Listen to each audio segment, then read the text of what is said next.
What up, everybody? Good morning and happy Monday. DK Show coming to you from the TDS Sports Talk Studios this morning. Big shout out, big thanks to all of you tuning in on the radio dials, 105.1 FM, 790 AM. Also, checking us out online at sportstalk1051.com. You've got your Alexa devices, you got the app, download it, take it on the go. The video stream up and rolling on YouTube as well this morning. So multiple ways for you to be tuning in with us this morning on how would you describe this Monday morning? Kind of a downer, words we can't say type of Monday morning after that game from last night. Packers falling to the Denver Broncos. Not only just losing the game, but Micah Parsons done for the year. Christian Watson, his injury didn't look great. Went to the hospital, but he did fly back with the team. Not sure. I mean, his dad posted saying number 9 is fine. Again, I don't know if that means he's going to be able to go sooner rather than later. Zach Tom going out with an injury, your best offensive lineman. And Evan Williams, your safety, was playing at a really high level this year, too, also leaving the game due to injury. But the Parsons one hurts. Let's not bury the headline, okay? Micah Parsons' injury hurts. Not only for this year, but it's going to affect next year potentially as well, at least the beginning part of next year. So, man. I'll be honest, I'm not trying to be over dramatic or anything like that. Still trying to keep a positive mindset and such, but from a regular season standpoint, I don't know if I've ever felt a little gutted, a little down, as down as I was from a regular season game as I was from last night. And not just because of the loss, but because it's like all the injuries especially to main guys, main players, and such. You'd be lying to yourself if it didn't kind of, kick you in the gut a little bit. You'd be lying to yourself if it didn't affect you at least a little bit. So Dr. Crow is going to be joining us a little over an hour from now for a special edition of Inside the Trading Room, because obviously a lot happened yesterday between the Parsons, between Watson, injuries and such. So I was chatting a little bit with Dr. Crow during the game yesterday, and he can explain it. But after the Parsons won, he saw something on the video that, we all get nervous when we hear or see a non-contact injury. But he pointed out something in particular on that play that even before it was announced, he said 100% ACL injury from what he saw. So again, we'll talk to Dr. Crow coming up here in a little over an hour from now for our special edition of our Inside the Trading Room. But how would you describe yesterday's feeling, yesterday's game and such? Obviously, the positive side of things, if you look at it from a positive standpoint, yes, Green Bay still has everything in front of them. They are not in first place anymore, but that could change with Saturday night's game against Chicago. Right, that could change. But again, I totally understand, because I'm the same way right now. You feel a little down, you feel a little gutted, and I'll be real. I haven't felt that gutted after a regular season game and maybe forever or for a long time. Fail Mary, I was just more pissed. I was upset. I was angry. This one was just like, man, it felt like you got kicked in the stomach a little bit. Now, yes, Green Bay can absolutely 100% still win the division, still have a lot in front of them. It's just everybody's going to have to rally. First-round picks are going to have to step up and play a bigger role. Lucas Van Ness, Matthew Golden, those guys are going to have to play a bigger role. Whoever's going to be, maybe Jordan Morgan, whoever's going to play right tackle. If it is, probably going to be Kennard. But, I mean, for crying out loud, nobody's going to feel like Matt LaFleur said after the game last night. Nobody is going to feel sorry for them. And nobody is going to give you any, cry on our shoulders. It's okay sort of thing. It's the National Football League, for crying out loud. Next man up. It's going to be a tougher hill. Let's not kid ourselves either. It's going to be a tougher climb. It's going to be a tougher hill. But maybe it'll just make it that much sweeter too. So, but what was going through your thoughts from the game last night? Feel free to hit us up with a text on that Shoe Doctors bullpen line, 715-830-1912, or you can chime in on the YouTube stream as well. So we'll go through some of your comments, some of your thoughts, and such. Keep it respectable. I know there was quite a few yesterday, but from instant reactions and anger from a lot of people. But let's talk about the actual game and on the field and that from yesterday. I mean, first half. I mean, what a contest! It was a heavyweight bout. It was blow by blow, punch by punch. It was a fantastic game. But you could kind of see it unravel, and you could see the team really got affected by those injuries, maybe more so from a mindset. So, talk about that. We've got some Brewers chat as well. Brewers making you know that emoji with the eyebrow raising sort of thing. Maybe that's the best way to describe this trade, I think, from Brewers fans' perspective. But Isaac Collins, Nick Mears traded to the Kansas City Royals for pitcher Angel Zerpa. So we'll kind of go through this a little bit, but definitely met with mixed reaction from a lot of Brewers fans out there. So while, and I'll be honest, okay, I'm not going to sit here and blow smoke up your butt and such like that. I don't know a whole lot about Zerpa, so I go to people who know more about him. It's like Jack Stern, who we've had on the program. He, from his thoughts, seems pretty optimistic about this move. Kind of likes this move for the Brewers, just to kind of sum it all up. So you kind of look at it. Nick Mears, how he performed down the stretch. No more options left. Some concern about his fastball. Isaac Collins, people smarter than me feel like he's a candidate for, kind of a regression year. Maybe lost in the shuffle. I mean, look at the playing time that he had down the stretch there.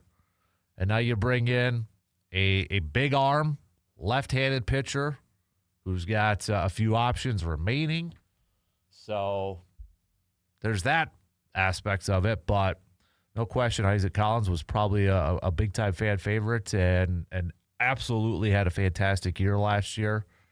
But we'll kind of go from both sides of everything. So, kind of tell the story from this whole side, from both sides. And then maybe you feel better one way or the other. Maybe you feel worse. I don't know. But we'll go through it. But I can definitely tell you the instant reaction from Brewers fans out there, not happy, scratching their head, eyebrow raising sort of thing. I mean, to quote my 8-year-old when I told him in the vehicle, we were driving back from somewhere and like, oh, this just popped up. To quote my 8-year-old, he said, "Hello, this is Pat Murphy calling the Kansas City Royals. I want a refund back except for you can keep Nick Mears, but give us Isaac Collins back."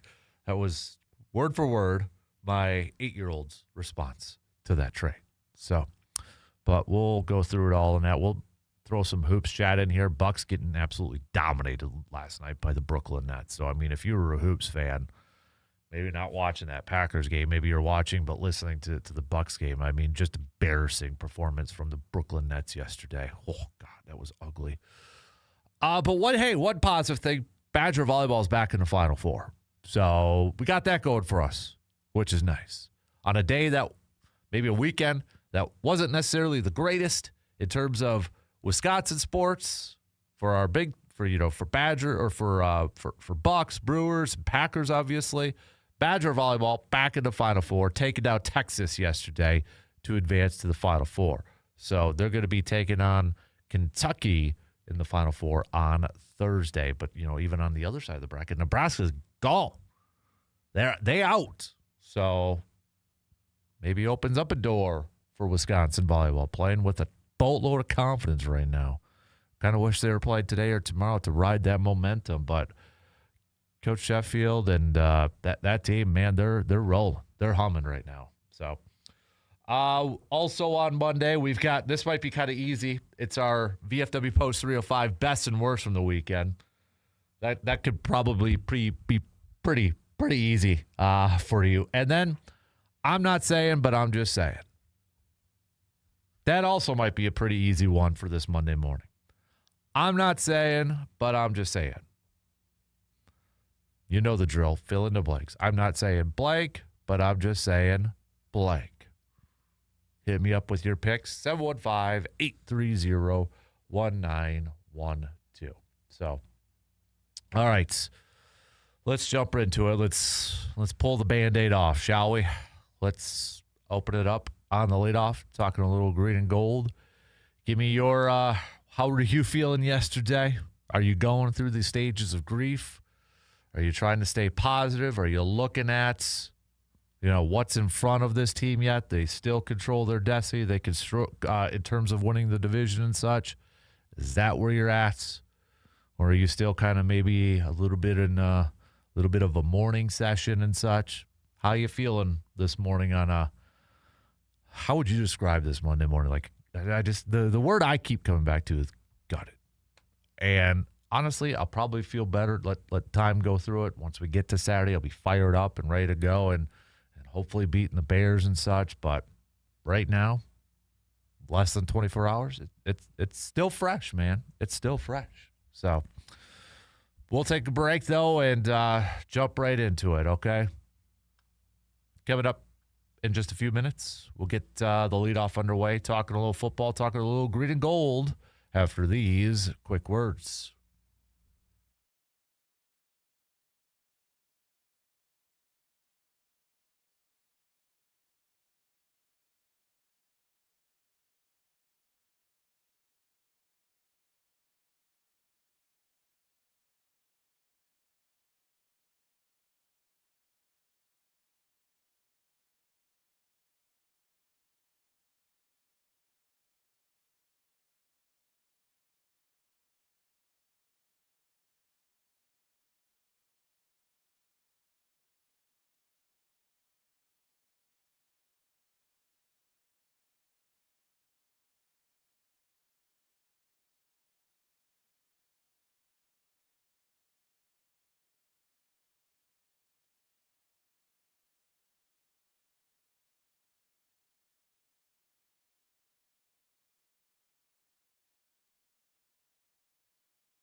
Best holiday is still going strong. We've got tickets to give away. We've got gift cards, events coming up this Saturday. I'm going to be over there for a little bit. The Brewing Project.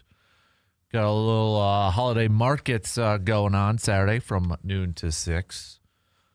But you still got some time to check out the best holiday ever at aroundthe715.com. Big thanks to Window World, Green Oasis Gardens, The District, Savita Health, HG Megs, Northwestern Bank, EC Moving and Storage, SC Swiderski, TF Exteriors, and Nicolay Bank in Eau Claire and Lake Hallie. So big thanks again, and holiday season getting close, getting here. And maybe right now, if you are a Packers fan, you're probably asking Santa for a quick new ACL for Micah Parsons that he could, magically recover from within a few days here and get back on the field to play. But, man, the thing is, I want to get this off my chest right away. Okay? I want to get this off my chest. The amount of people that I saw blaming Jordan Love, blaming Matt LaFleur for that game yesterday. You got to stop. That is absolutely ridiculous. And I just to not, I mean, I get it. You're upset. You're mad. And you're probably trying to come up. You're bargaining. You're going through the stages of grief. But you would be kidding yourselves and just lying to yourselves if you didn't think going up against perhaps the best defense in the league, easily the best defense statistically at getting after the quarterback. First half, they kept Jordan Love clean. And you would be lying to yourself if losing your best offensive lineman, losing your top wide receiver wouldn't have an effect on the overall game. And then you lose Micah Parsons. I know it's not offense, but they're human. And they're people. And it is absolutely going to take a morale hit on that entire team. You could sit there and say, they got to blank it out. Sure, they do. And you know what? They probably still did a better job than what you can do or what I can do. The wheels fell off as soon as some of those injuries started to affect the team. Anybody putting the blame at Jordan Love for that game, anybody pointing the blame at the Matt LaFleur and overall play calling, you need to stop. I get it. You're trying to bargain, and you're trying to make yourself feel better about what we witnessed, but that ain't the way. And it was incredibly disappointing to see the amount of fans finger pointing to Jordan Love. Why Green Bay lost that game yesterday. Are you kidding me? Is there just this amount of people wanting their quarterback to fail so they can say they were right? This is unbelievable. And it's disappointing. I get, yesterday was a prime example why there are some people, actually quite a few people who can't stand Packers fans because of that stuff. And there's quite a few people why within Packers fans who can't stand other Packers fans because of that. Pointing the blame at your quarterback who was on a heater in that first half, and you don't think for 1 second losing his best offensive lineman, losing his top wide receiver wouldn't have an effect in the second half? That's ridiculous to think that. I had to get that off my chest. That was incredibly disappointing to see. Incredibly disappointing. And if you were one of them, I'm sorry to have called you out, but you got to take a step back and you got to stop box score scouting. Because if you didn't watch the game and maybe you're just watching some replays or you're looking up the box score, yeah, the numbers ain't going to look great in the second half. But do yourself a favor and actually watch the whole game next time instead of drawing a conclusion on cliff notes and looking at box score numbers. Jordan Love was not the reason they lost that game. Matt LaFleur, play call, whatever, was not the reason they lost that game yesterday. Those two aren't even near the top. Hell, I would say you can maybe put more blame on Jeff Hafley's for some of the defensive play, if that's the route you want to go. Those two, though, Love, LaFleur, they shouldn't even be the first names out of your mouth in putting the blame towards somebody from yesterday's game. Not even close. And that was disappointing to see a lot of people out there saying those two were the reason they lost.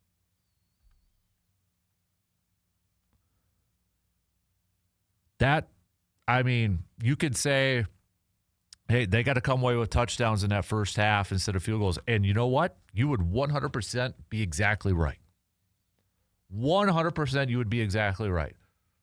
Settling for field goals against one of the best defenses in the league, and you're constantly getting in the red zone. They scored on their 5 first straight possessions. Got to have more touchdowns than field goals. 100%. You would be exactly right. And I was thinking the same exact thing yesterday. And it's stupid pre-snap penalties from Rasheed Walker. It's just these stupid stuff that should not be happening. And it's players like that. It's a holding call. It's a drop pass. It's false starts that just keep stopping this offense from putting themselves in an easier spot to maybe come away with those touchdowns instead of settling for flipping field goals.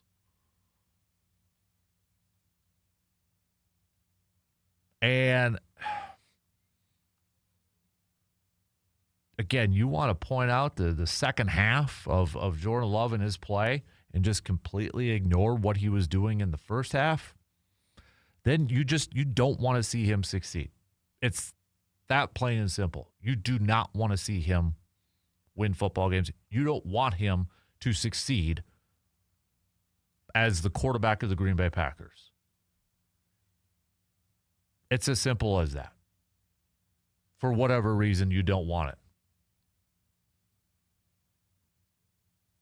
Yesterday was just, outside of the loss, I personally can't remember another regular season game where I just felt kicked in the stomach. I felt like this was, I don't know if anybody has seen like the movie Varsity Blues. James Van Der Beek, the high school football one, John Voight and that. The scene where Lance gets sacked and you could tell he has this major knee injury, and the look on Bud Kilmer, John Voight, the head coach's face, like you could just see, oh my God, our season's done. That's how I felt. Now, hopefully they could, pull something out of their hat, and then you got James Van Der Beek, the Mox, kind of leading the way and leading the charge and saying, follow me, I'm going to take us to where we need to go. Maybe that is a Jordan Love that could continue to do that. Maybe it's a Rashawn Gary. Maybe it's a Lucas Van Ness. But they need their Mox to step up. But that's how I felt like that look when you see Parsons go down. First of all, when you see Watson go down, it's like, oh, that guy, for all the hate that he has gotten, that he's not a number one, that he's this, that he can't stay out, blah, blah, blah, blah, blah. How important and how integral he is to what this team wants to do on offense, to how good this team can be on the offensive side. There is, how many times have we said this? He affects that game more than just padding up the stats and the box score. What he is able to do for that team. We talk about Micah Parsons and trickle-down effects.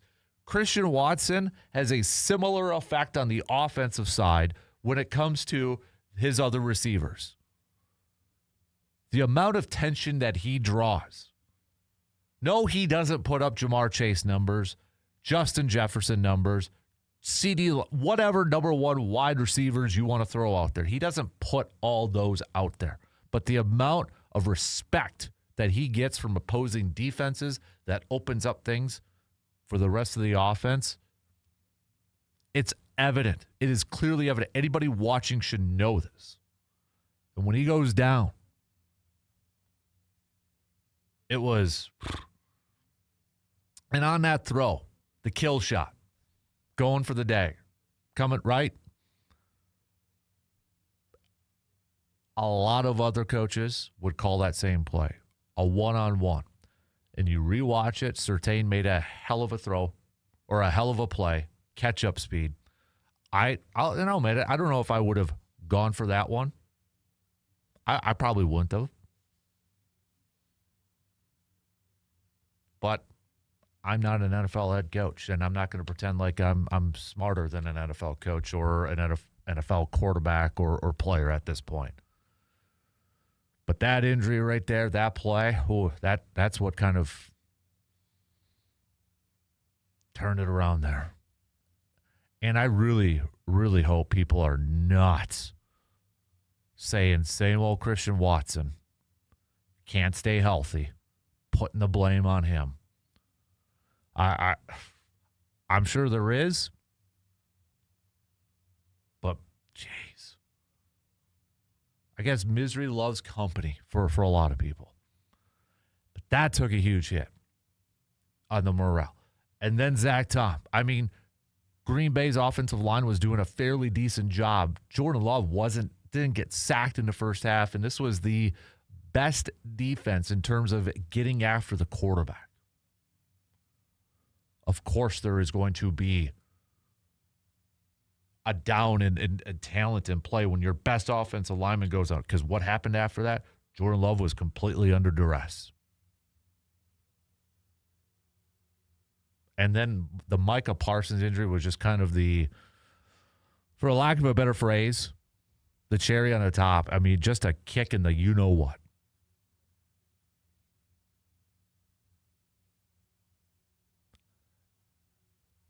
It was a gut-wrenching day. I mean, outside the loss. I would say a majority of Packers fans at this point don't care so much as losing that football game yesterday. More so than they're probably just like, because that's where I'm at. Reeling from all of those injuries. I can't, off the top of my head, think of another instance where a team lost 4 starters. 4 impactful starters. And I don't know how long Zach Tom or Williams is going to be out. I know Zach Tom apparently chatted a little bit with some of the media members there and said, doesn't seem like it's the main issue in that. And then Evan Williams said it didn't feel like as bad as the injury where he missed 4 games when he was it in college, I think they said. So sounds like they're not season enders. But nonetheless, I can't. It's one thing to lose one guy, but to lose 4 impactful starters for any team, that is hard to overcome. Anyone. All right. We'll take a quick break. hit me up with some of your thoughts, 715-830-1912 on that texting line, or you can hit us up on the video stream. So we'll take a quick break, and we'll be right back after these quick words.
Catching up on some messages because we've got a lot of them coming up here. Tim in the Cooley region says, I can handle the loss to probably the best team in the AFC. The injuries are gut-wrenching. We potentially have lost 4 starters yesterday for the year. I think the biggest punch to the gut is the feeling that going far into playoffs is probably gone. We've got Brandon's mom saying, I'm not generally one to complain, but league-wide, no roughing yesterday, and this whole season has been awful. I used to be a diehard football fan, but it is getting harder to watch anymore. Also, another commenter on the video stream says, definitely felt like a playoff game. Wish we could have come out on top. Got another text coming in here really quick. This was from C-Bomb a little bit earlier. C-Bomb saying, people need to relax. We lost to the AFC team on the road in a tight game, losing a couple of our best players. Everything is still in front of us. If we win out, we win the division, and there's still on the outside chance that they could be the number 1 seed. The feeling I got, the pit in my stomach with how we got dominated in the trenches and then losing Parsons, it might have been easier to walk in on my wife and my neighbor. All right, well, with that, let's go to C-Bomb, who's on our phone line this morning. Good morning, C-Bomb. How you feeling? Good morning, El Capitano, and I'm not feeling great. I'll be honest with you. That was rough. Yeah, man. I mean, I can't think of another regular season game where I kind of felt gutted. I'm not trying to be over dramatic or anything like that, but I can't think of another game that transpired like that, man. Yeah, for me, the only game that kind of compares, and I feel like you too, we're winning. We're actually controlling the game. You get into the second half, Watson going out, that killed the offense.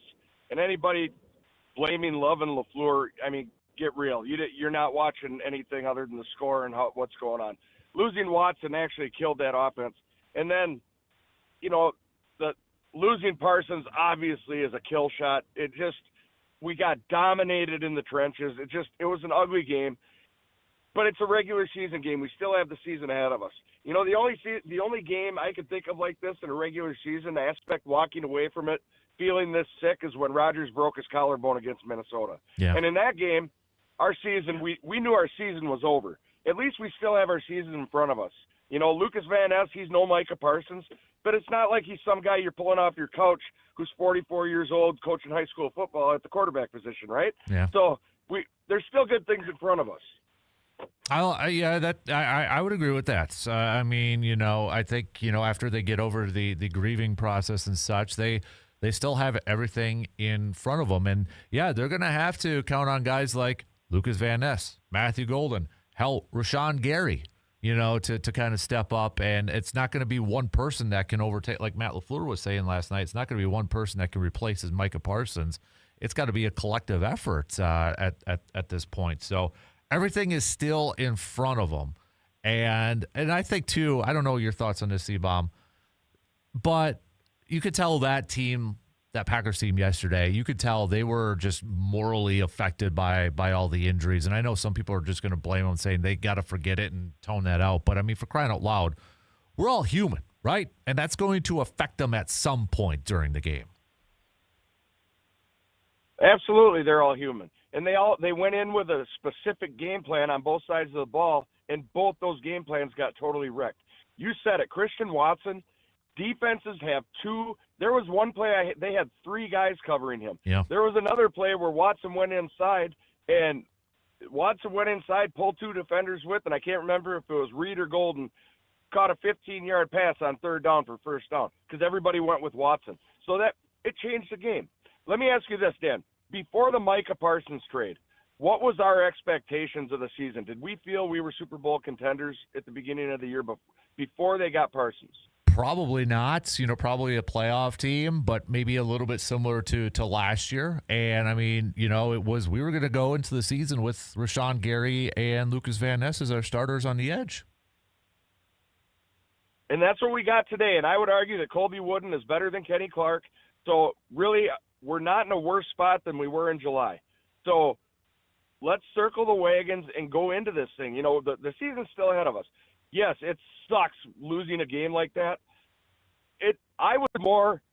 I had out more F-bombs yesterday watching our offensive line get chewed up by 4 guys. Yeah. And they weren't running stunts. They weren't doing anything exotic. They just plain whipped our butts. And that's what irritated me more than anything out of the whole thing. Everybody loves throwing off his back foot, which he does a lot. But he had no chance to step up in the pocket. There was nothing there. So we lost to the best AFC team on the road in a tight game. Let's regroup, reassess everything. Hopefully Watson can come back. Have you heard more on his injury? I have not. I mean, his dad kind of posted something weird saying, and I know his dad is very vocal coming out against, some Packers fans and such, but he said something about, calling out the haters. Number 9 is fine. Now, I don't know if that means he's fine, he's going to be back, sooner rather than later, or just means he's fine and there's, he'll be back better than ever for next year. But that one's a little bit more quiet and such. But I'm curious to get Dr. Crow's thoughts on it coming up here in probably about a half an hour. Yeah, I'm looking forward to that conversation with Dr. Crow because at first the way he went down, I thought it was shoulder and the way he landed, but then they said chest, and I was like, how the heck is that the chest? So I'll be curious to see what Dr. Crow has to say about that. But, I just – the negativity that comes out, I'm one of those Packer fans that hates our fan base sometimes, and this is one of those instances. I'll bash the team, I'll bash the coaches, but, after the game, give it an hour to, step back and relax. You go on social media and the world's burning, and we still have a great team, and everything's still in front of us. So let's cheer our team on and watch them go do their work.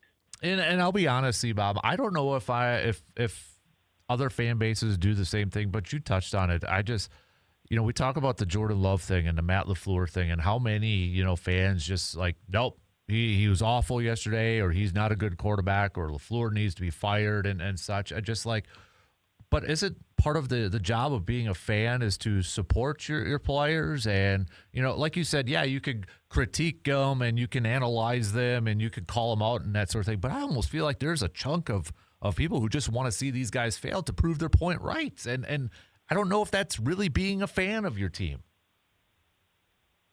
Yeah, it's really not. It's kind of odd you say that because I've started noticing that more and more. And it's like, are you here to just blast the team and say you're a fan, or are you really a fan? Right.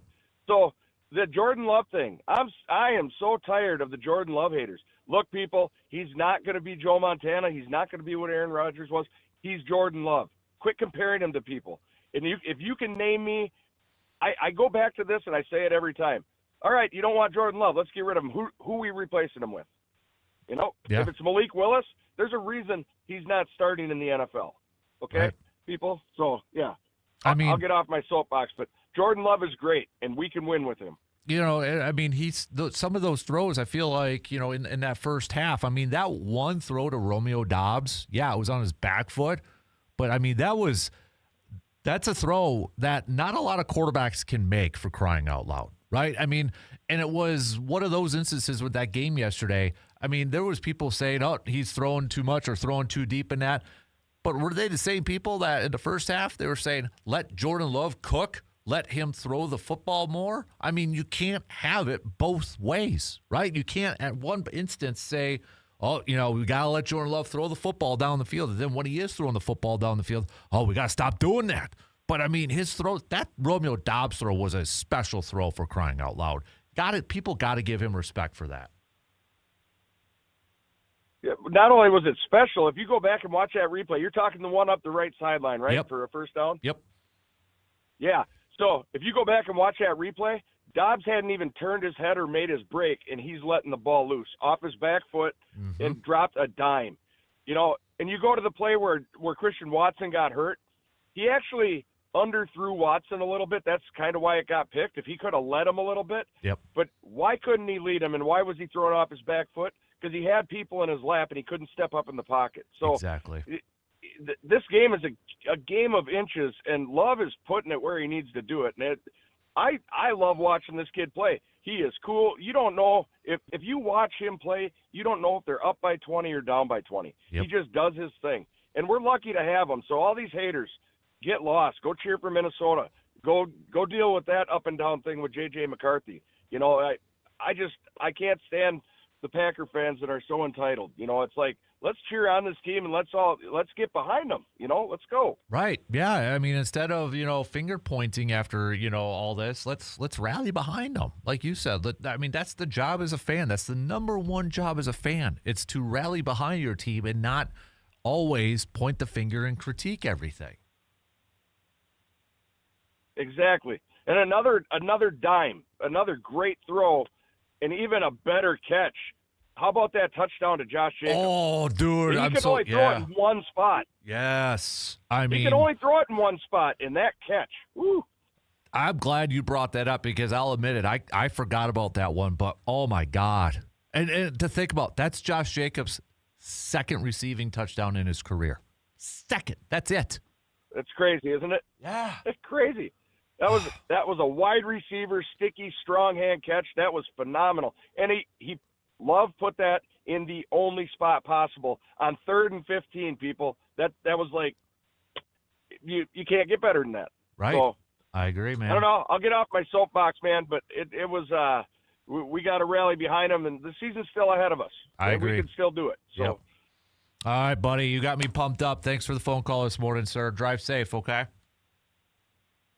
Thanks, my brother. I appreciate you taking the call, and go Pack, go. Can't wait for that talk with Dr. Crow, by the way. Awesome. There you go. There's Steve-Bomb hopping off on the line. We've got Brett on the video stream. Hey, thanks for hanging out, Brett. Brett says there has been so much infighting when if you look at the big picture, a lot of bigger things going on. I would agree with that.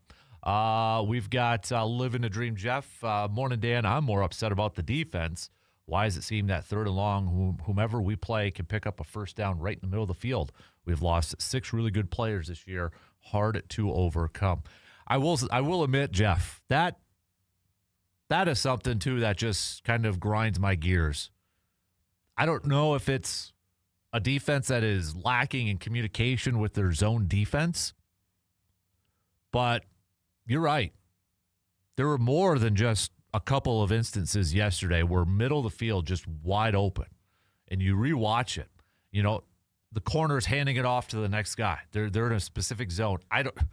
Credit to Denver for finding those spots, but I think a lot of that has to do with, it's just my opinion, you look at the corners.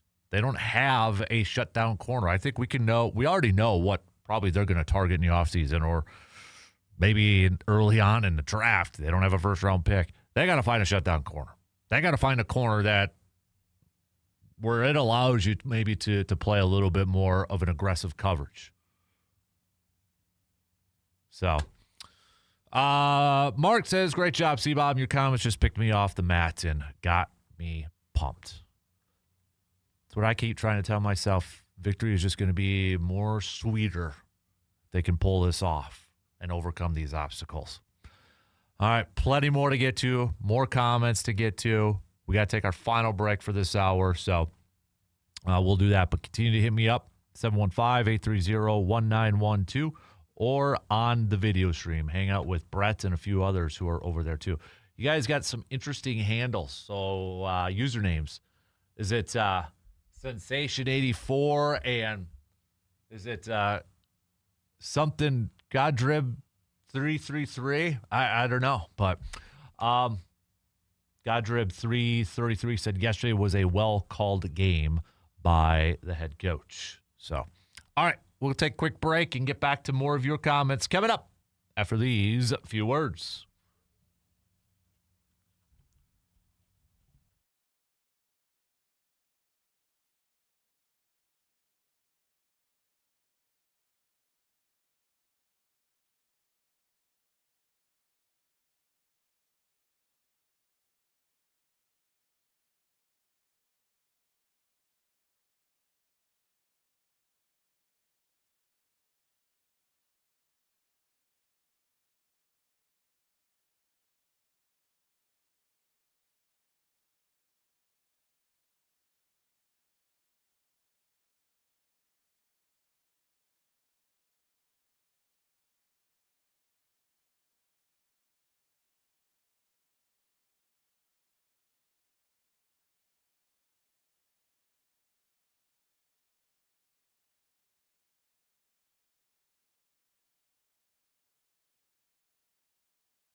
Speaking of the Brewers, we will talk some Brewers coming up in the next hour. I know Packers at the forefront of a lot of this, but your reaction, your thoughts on the trade that the Brewers made over the weekend. Isaac Collins and Nick Mears going over to the Kansas City Royals, adding Zerpa, left-handed pitcher Zerpa.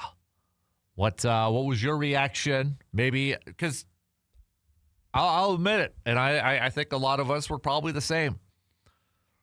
First of all, I was like, I'm not familiar with the new guy. On the surface, I'm like, we're obviously more familiar with Mears and Isaac Collins. So I had to do a little digging and such just to get a feel for it. But what was your instant reaction? And then maybe after you did a little bit more digging, a little bit more reading and research, did your thoughts change a little bit? We'll hit that up coming up in the next hour. Also, Badger volleyball got it. Hey, at least one thing really positive note from over the weekend. Badger volleyball picking up the victory yesterday, taking down Texas to advance to the Final Four. They're going to be going up against Kentucky on Thursday for a chance to get into the national championship. So got that going for us, which is nice because the Bucks, well, they got embarrassed, dominated by the Brooklyn Nets yesterday. It was, from the get-go, it was just bad. Bad. So, hey, it is also I'm not saying, but I'm just saying, it is also a VFW Post 305, best and worst. Those should be two very easy ones for this weekend, okay? Especially best and worst. So, what was the best? What was the worst from the weekend? Make your picks by hitting me up with a message. Also, I'm not saying blank, but I'm just saying blank, all right? Best ones I will relay on the airwaves. So, we've got another texter here says, great, don't have a name, can't give you any cred, but texter says, great quarterback battle yesterday. Despite all the injuries, I just feel Bo Nix was a little bit better. Dude didn't make a bad read or throw a poor pass, played flawless. And that's the other part, too, is like, I saw some people saying, they allowed Bo Nix to play, one of his best games ever. Sometimes you just got to tip the cap to the guy. Sometimes you just got to tip the cap to your opponent. They played great. They played fantastic. Bo Nix played great yesterday. He balled out.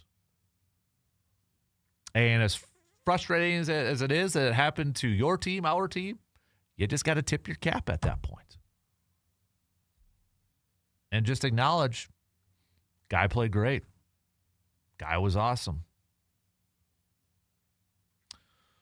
So, all right. Shot clock's going to cut me off here in just a second. We'll take a quick break. We got some news updates. Get back to some more of your comments and such before we talk to Dr. Crow. Coming up in about 15 minutes. 1 quarter in, 3 more to go. We'll be back in just a couple minutes.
Second hour kicking off right now. Second quarter kicking off right now. Big thanks for hanging out with us this morning and giving us your input and your thoughts. To answer your question, Brett, for games like Saturday, do you ever do live watch parties and such? No. I don't. I'm not opposed to it, but I could just tell you from just the personal side, Brett, I probably wouldn't enjoy that. I got to watch a game. Very select few people. And kind of talking about the fan base and such. I'm not one that can sit there and yell and critique every play when a team, like for example, let's say Josh Jacobs gets a 5-yard carry, but there's some people saying, well, he could have had 8. I can't deal with. I can't deal with a lot of the cussing and all that after every single play in that. So I tend to hang in my man cave and such and watch the game. So that's just mine. Not opposed to it, but maybe one of these days we definitely can get something going there. So coming up in about 10 minutes, we'll chat with Dr. Crow inside the training room. Get his thoughts on a busy day yesterday, not only from the Packers side of things, but Patrick Mahomes also done for the year, will possibly affect next year, ACL. And then when we had him on Friday, we were kind of talking about the TJ Watt injury and that. And, well, we got more info on it. He had to have surgery with his lung, and that's deflated, or was it deflated? I don't know if that's collapsed lung. That's what I'm thinking, collapsed lung. So we're going to get Dr. Crow's insight and thoughts on all that coming up here in a special edition of Inside the Training Room, brought to you by our good friends, Chippewa Valley Orthopedics and Sports Medicine. Also, don't forget it is Monday, which means two things: your VFW Post 305 best and worst from the weekend, and then also, I'm not saying, but I'm just saying. I'm not saying blank, but I'm just saying blank. What do you got? All right, hit me up with your picks. Best ones I'll read on the air. My VFW Post 305 best and work, it's pretty darn simple this weekend. The worst, injuries from yesterday. I mean, I think that's pretty clear. That's where I'm at. The best, again, it's fairly simple. Badger volleyball. Badger volleyball is probably the best of the weekend for me. So, worst, all the injuries from the Packers yesterday. Best, got to go Badger volleyball. So, all right, we are going to talk some Brewers. We'll talk some Brewers right now before we get to Dr. Crow. So, what was your initial thoughts, Brewers fans, when you heard that the Brewers were trading Isaac Collins and Nick Mears to the Kansas City Royals for a middle reliever named Zerpa, left-handed? From comments on social media, it seems like the majority were like, why? What are we doing? I mean, my 8-year-old was not happy. And I'll admit, though, I don't know a whole lot about Zerpa, okay? I don't.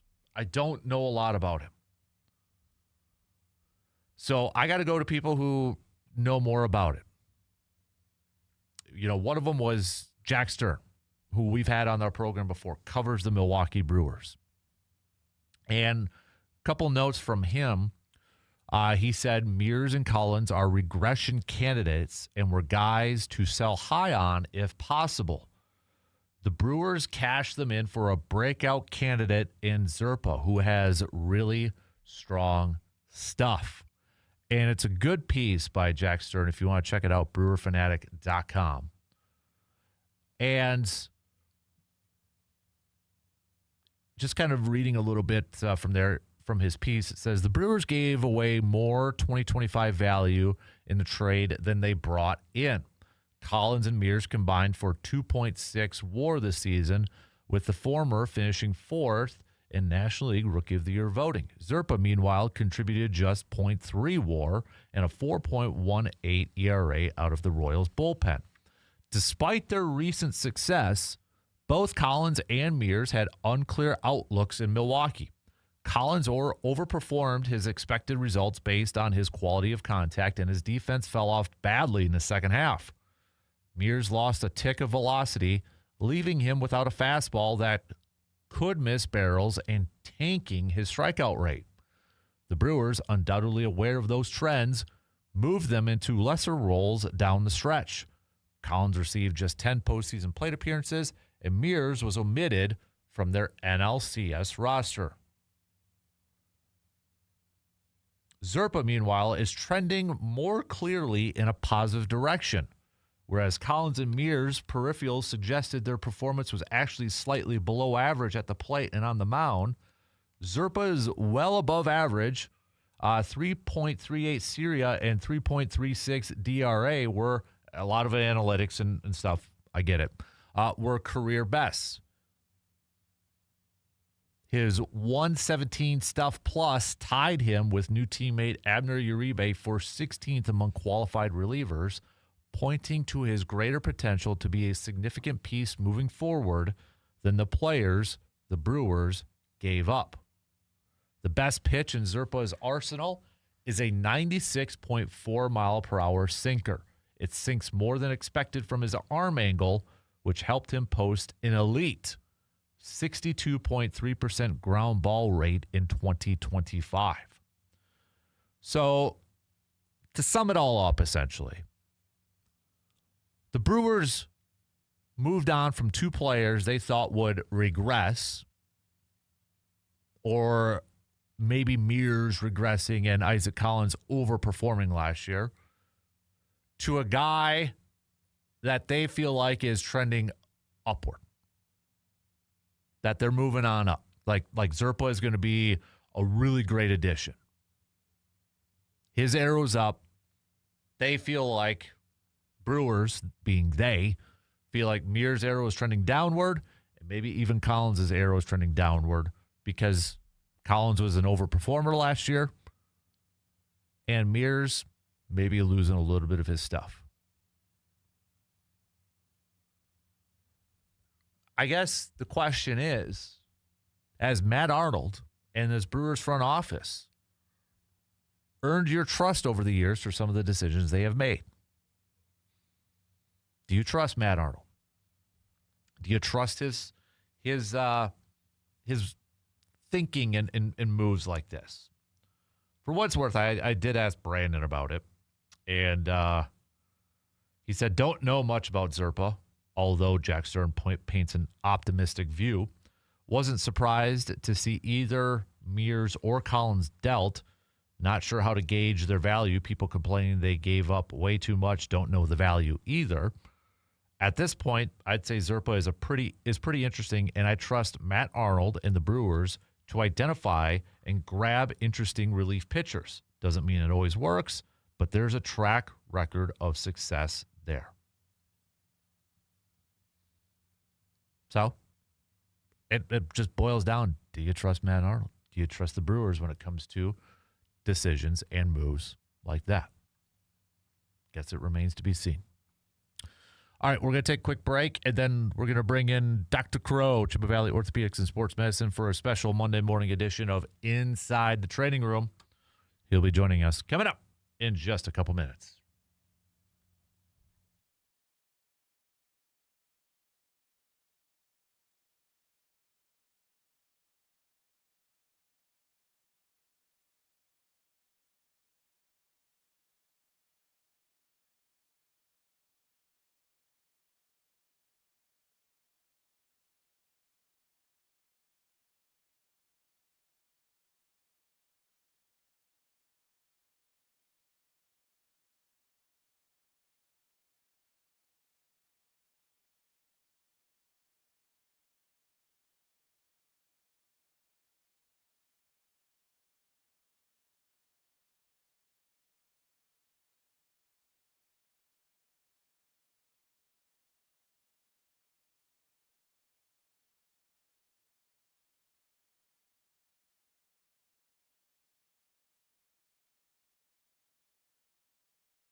We usually hear him on Friday mornings around this time. He's Dr. Austin Crow, Chippewa Valley Orthopedics and Sports Medicine. And I don't mean this in a negative way, Austin, but usually when we have you on for a special segment, it probably means something bad happened. So yeah, it's kind of like being on call. You get called in for the emergencies. Yeah, exactly. So we appreciate you taking some time this morning because a lot happened yesterday and in the last couple of days here. So obviously, I want to start off with Micah Parsons. Now, I know there's reports out there saying it is an ACL injury, but when I was talking with you yesterday, you mentioned something that you saw on the replay and on the video that you thought really indicated that it was a torn ACL. Can you kind of explain what maybe you saw in that video that kind of, red flagged it for you that, yeah, that's probably going to be a torn ACL?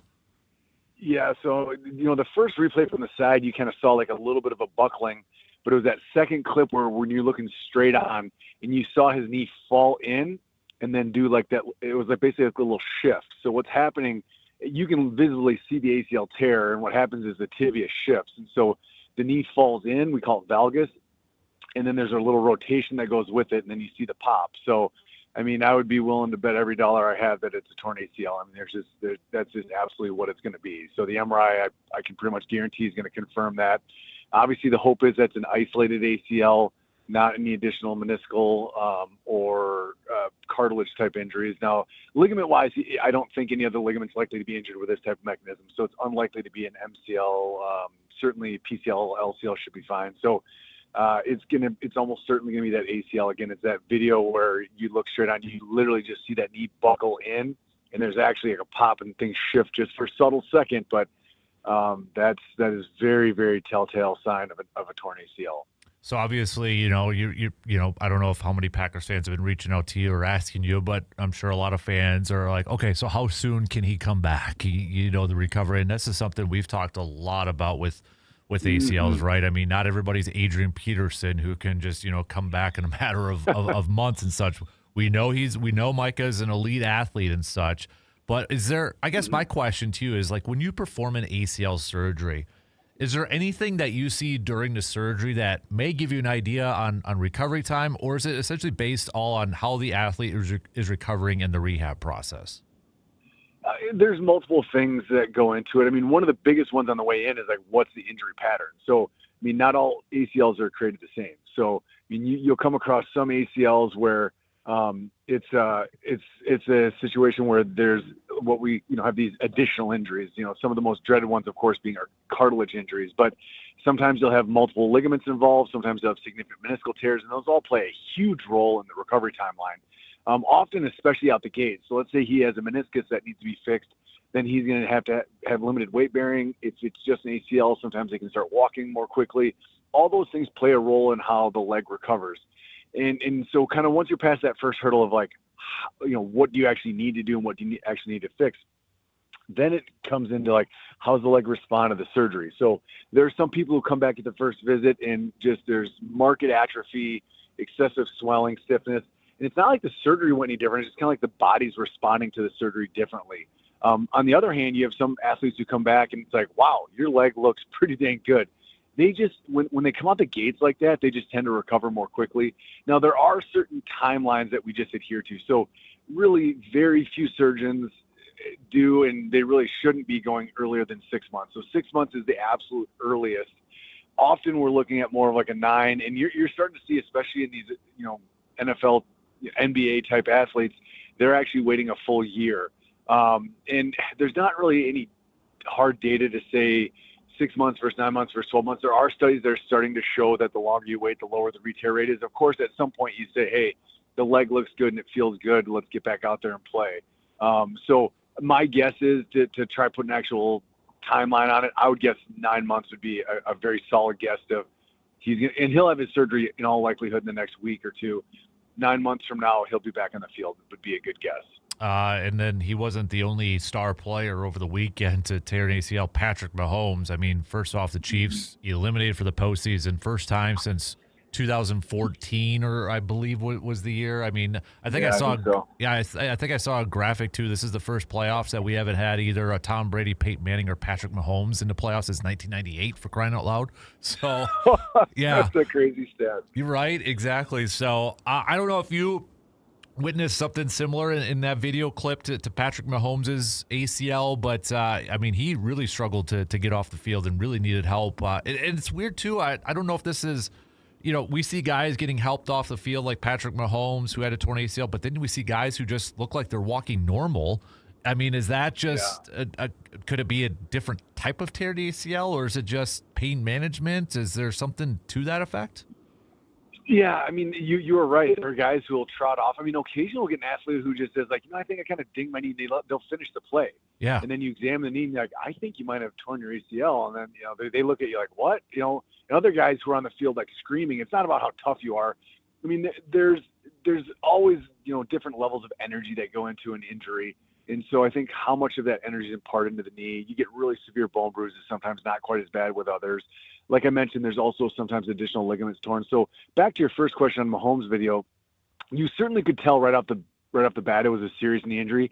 He was getting wrapped up and he stepped awkwardly and the knee did a little kind of a buckle. His definitely buckled differently. So with his, I would be more concerned about a potential multi-ligament knee because there was as opposed to valgus where the knee fell in, his looked like it almost buckled out a little bit. So then it raises the risk of what we call a posterolateral corner injury. So if his was a posterolateral corner plus an ACL, that's a more significant injury. I'm not saying it is for sure, but the mechanism certainly looked different. So Micah was a classic non-contact guy cutting and pivoting, knee falls in. I mean, that one, again, you can take to the bank at the torn ACL. Mahomes is, you're like, geez, I wonder, you knew something happened, but it's harder to tell exactly what the injury pattern would be. Now, they've already said ACL, so I don't know if he already has had his MRI or if they're just going on exam alone. Sometimes the exam is very, very convincing, but I wouldn't be surprised if he has additional injuries, whether it be ligament or meniscal, because his really had in some ways almost a more awkward load, and he also kind of had his weight and the other guy dragging him down, so it's a lot of energy that goes in that knee. So I'm a little more concerned on his. Does it, because I know the Chiefs came out with a statement with Mahomes, and one of the lines in there I thought was, maybe this is just kind of a generic thing, but they said the Chiefs and Patrick Mahomes are going over surgery options. Does that give a tell to anything that maybe it's just more than an ACL injury? Potentially, yeah. I mean, it also maybe he's shopping doctors, so they'll have a team, like their regular team physician. A lot of times those guys like to go see other doctors. I mean, the irony is in the end we all kind of do the ACLs the same. So, but it is what it is. I mean, that's part of like the whole sports medicine. There's some big names out there, and they just tend to draw on some of the big athletes. And you come to Eau Claire, Wisconsin, you get your ACL done the exact same way. So it's kind of interesting how that all works. We all train at the same places, so it's really an interesting phenomenon how that works. But these guys just have reputations of like, I take care of the elite athletes. So it's probably going to be that. And then they may also be looking at timeline as well. So depending on what the injury pattern is, there are some that we want to get back ASAP, some that we do actually wait a little bit. If there's really marked swelling and stiffness and they can't bend their knee well, sometimes we will give it a week or two to get some of the swelling down so the knee range of motion is a little bit improved. And again, just based on the severity of what his looked like, maybe his is going to need a little bit of that TLC. But obviously that time will tell. But I would read it more as I'm a shop around and we're trying to figure out the timeline, truthfully. But obviously you never know for sure. We had quite a few listeners wanting me to ask you, obviously, about Christian Watson yesterday because we saw the play. He looked like he was grabbing his shoulder. The Packers called it a chest injury. Apparently, he did go to the hospital, did fly back with the team. But, I mean, when it looks like a shoulder but they're calling it a chest injury, is that something completely different, or is there something maybe similar going on there? Like it might have been a shoulder injury, but they're calling it a chest injury just based off the area of that injury. Yeah, so I think when he landed on it, I mean, that's a classic like clavicle or AC injury. I mean, just plain as day. You wonder then if it's maybe instead of the AC joint, the opposite end of the clavicle is the SC. So the S being sternum, so sternoclavicular joint. Those are much less common injuries, but they can certainly happen. I mean, you saw he was in quite a bit of pain. So you're like, all right, that's not just a bruise. So, I mean, when they're calling it chest, I'm guessing that's going to be a sternoclavicular injury. And I think you'd seen something. I think was someone reporting that, or was that just a guess? I think you'd sent me a little thing on that. Yeah, I think it was like the pro football doc, or left the ambulance with a chest wound for sternocleidomastoid. Yeah, exactly. So yeah, so I mean, I think that's a really good guess because I think a sternoclavicular injury would fit because you load it, and when the energy goes in, it goes through the clavicle just like it does with in other injury, but in this case, the sternoclavicular joints where it takes the hit. Now, SC joints are a little unique because you can break that joint, so you can have a fracture. Generally, it's of the clavicle, but a little bit rare, but they can happen. More commonly, you'll get actually a sternoclavicular dislocation, which is one of the things that I'm guessing why he went to the hospital, because the sternoclavicular dislocation can be an emergency. If it dislocates backwards, it can push on some really major structures. I mean, right behind your sternum is your aorta, your trachea. So those can be truly life-threatening injuries. And so my guess is if he was severely painful, it's hard to get a good assessment on X-ray alone, which all NFL stadiums have X-ray. Some even have CT and MRI available right there. But I'm guessing they said, look, we need to figure out this SC joint. And so I think that all fits with an SC injury. And then, of course, it's a very good sign that he came back with the team, meaning it was not dislocated, because if it was, it'd be surgery, usually relatively urgent surgery. So I think it probably was a sprained SC joint, maybe a subluxation, something like that, but it sounds like it may be not as severe as first thought.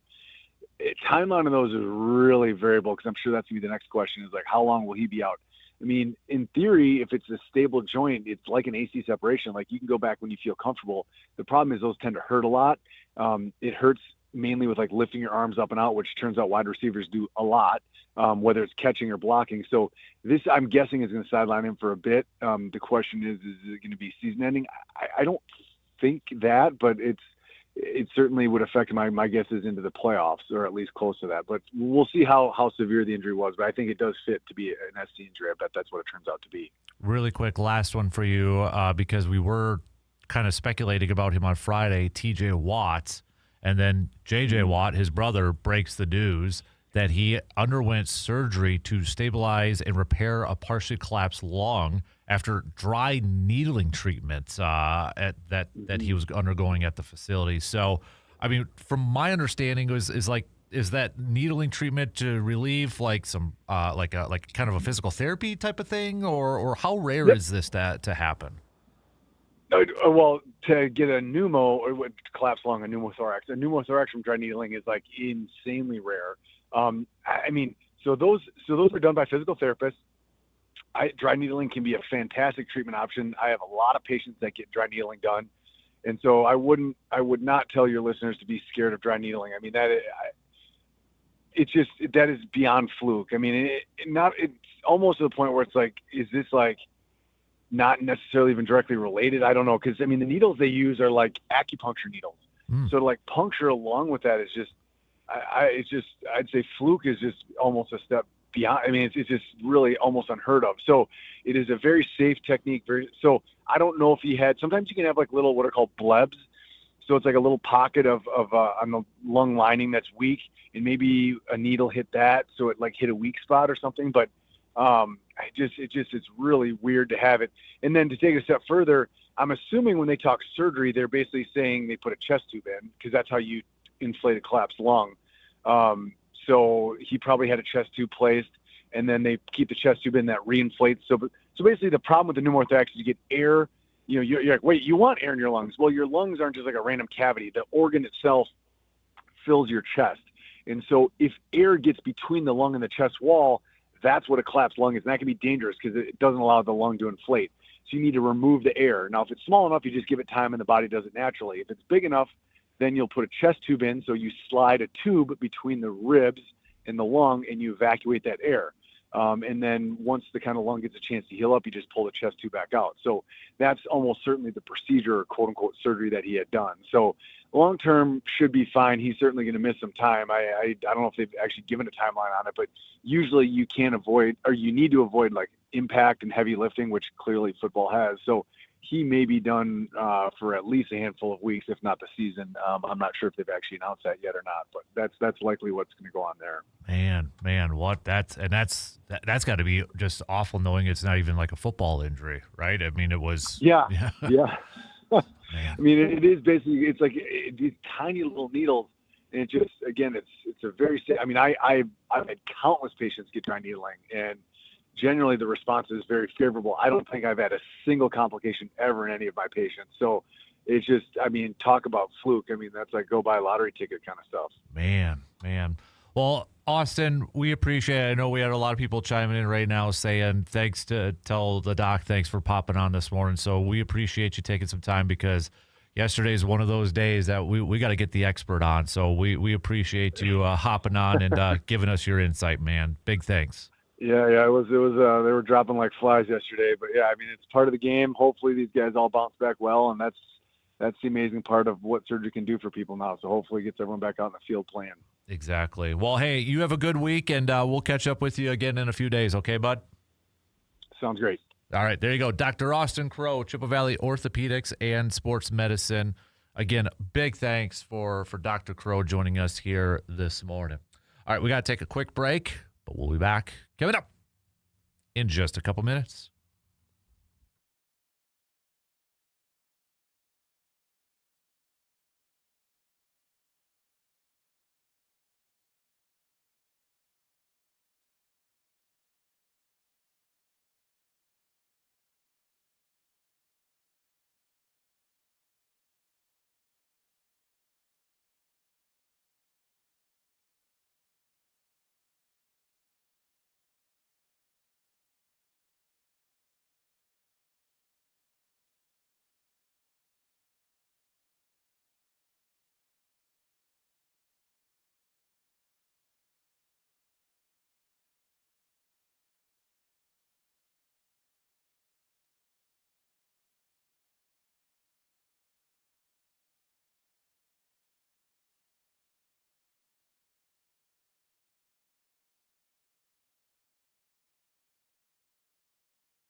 Our friends at AJM Automotive want to do something really cool. I saw this in my email this morning. John over at AJM Automotive shoots me an email. He's like, want to give away a free snow removal for someone.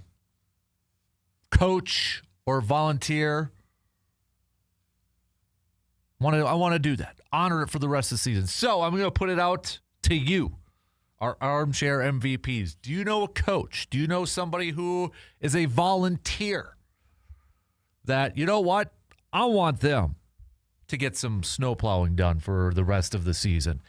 Hit me up with an email. Hit me up with a message on Facebook. Hit me up with a text on that Shoe Doctor's bullpen line. Just tell me who you think and why. All right? Coach or somebody that's volunteering like for a program or just dedicates a lot of time to helping out the community. All right? We're going to open it up for this week, and then we're going to announce a winner next week. Okay? So hit me up with your nominations. A big thanks to our friends from AJM Automotive for doing that. I mean, I just saw AJM Automotive, by the way. You want to talk about how much they do? Not only are they your place to take your vehicle to get some work done. I had some work done just Friday over there. They do snow removal. They also, I saw them post this on Facebook, so make sure you follow them on Facebook, okay? AJM Automotive Services. They post up, have your snow piles outgrown your area? Give them a call, and they'll remove that too.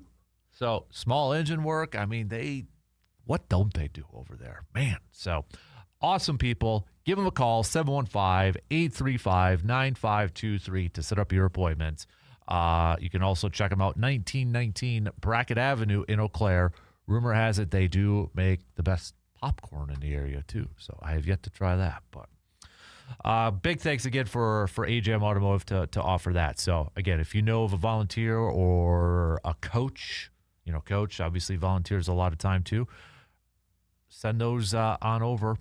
Send those nominations on over, okay? And then I want to pick a winner right away by next week. So right before Christmas starts. So, hey, big thanks again to Dr. Crow for hopping on for a special edition of Inside the Training Room. It is already up. If you missed any portion of that conversation, you want to get his thoughts on Micah, Watson, TJ Watts, etc., Patrick Mahomes. It is now up on our podcast, the Man Cave podcast. It's already up there. So I thought it was like, obviously when a big injury is like that, so I'm like, I don't like to bother him, but I'm like, first off, it was Watson. And I shot him a text yesterday. I'm like, tell me something good about Watson. Give me some good news about Watson. And then shortly after that was Micah. And then he kind of explained what he saw on video that gave away, the ACL injury. Because, we being like me and everybody else who is not an orthopedic surgeon or a doctor, we see the non-contact, and that's instantly what we just assume. But for him to notice the different aspects, how the knee buckled and the way it buckled and the comparisons and the differences to Micah and Patrick Mahomes, I thought that was interesting stuff. So, again, if you missed that, it is now up on our podcast, the Man Cave podcast. So, very grateful to have Dr. Crow willing to hop on and break it down for us. So, all right, your thoughts, Packers fans. If you're just tuning in this morning and you missed out on the first hour, your thoughts. What was your reaction? How would you sum up your feelings after watching that game yesterday? How would you sum it up? Let me know. All right. We got to move on. That's the thing is, like, I love sports. Sports is my passion. Okay, I live and breathe it. It's obviously what I do for a living, and it's what I do for a hobby. It's 24/7. But man, it can be a painful thing too, right? It can just gut wrench you. There's obviously, for our artists, probably, put it in perspective, there's a lot more important things out there. But man, being a sports fan, the highs and the lows. If you want to be a sports fan, you got to You want to live for the highs, you got to live for the lows that come with it. And yesterday, those injuries and such, definitely a low day. There's no question about it. But those players and that team, I mean, you could tell during Matt LaFleur's presser yesterday when he came on, his eyes were red. Looked like he was kind of wiping away a couple tears there. There's nobody that probably feels more down than him and that entire team. And there's nobody that has to quickly move on and shut off that emotion than that team and that coaching staff. I mean, we could sit here and stew on it for a little bit longer, and be heartbroken about it. But there is, you think about, they are the ones, the coaching and the players and that team, they are the ones that are probably, more down. Rashawn Gary, what you listened to him at his locker yesterday, you could just tell the emotion. But they are the ones, too, that just have to really quickly move on and try to shut off that emotion because, hey, they got a game coming up on Saturday, for crying out loud. It's tough. Anybody thinks that it's easy? No, it's not. It absolutely is not. But that's what Green Bay's at right now. They got to come away. This is a huge game on Saturday. Chicago's coming off an impressive win against Cleveland, 31-3. Green Bay's coming off this loss and incredibly banged up. Going into Chicago shortly after Green Bay wins a very tight, close game against Chicago. A lot of trash talk. I would imagine, I don't know what the line is right now, I would imagine Chicago's going to be the favorite for this game, and I would imagine Chicago's going to be extra motivated. No, Chicago ain't going to feel sorry for Green Bay and those injuries. And they ain't going to play easy. They ain't going to let up. I mean, they're going to be incredibly motivated. How this Packers team comes out Saturday night, and I would say how they come out fairly early in that game, is going to be a big indicator on how the rest of this regular season is going to go.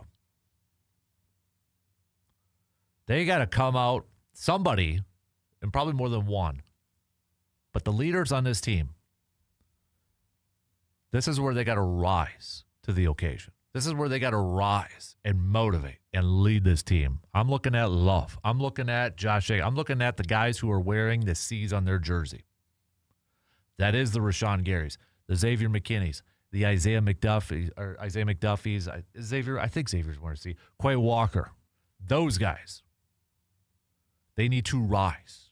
They need to lead. And right now, I will say this too, even though I back him,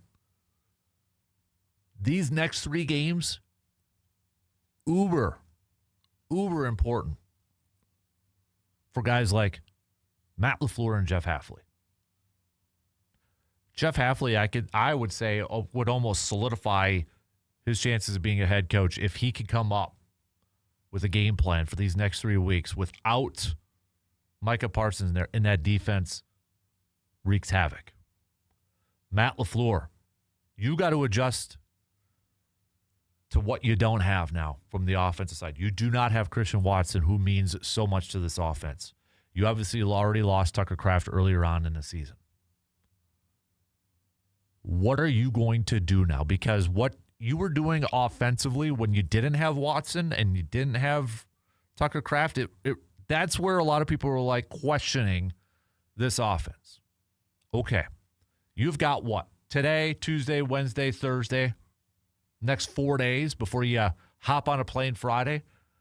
You got to sit down with your coaching staff, Adam Stanovich, Luke Getsy, your offensive guys, and be like, okay, how do we fill in? What do we got to do different?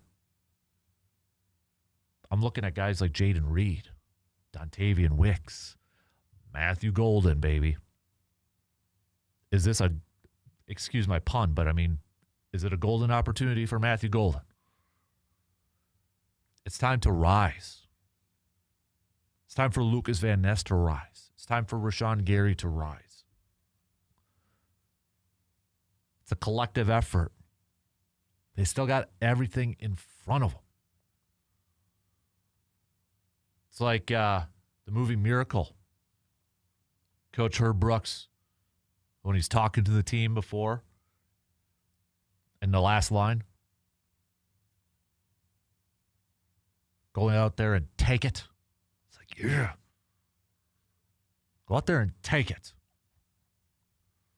Don't feel sorry for yourself. Don't feel sorry for your team. These guys now look at this as an opportunity. Look at this as an opportunity to showcase what you can do, to showcase that you belong, that you can be a guy. Go out there and do it. Because the Bears ain't going to feel sorry for you. Baltimore's not going to feel sorry for you. These next 2 weeks, you're going to be going up against teams that have a lot to play for in front of them as well. Not just you. It's Bears. It's the Ravens. And you darn know Minnesota wants to ruin whatever thing they could potentially ruin in that final week if they have the opportunity to.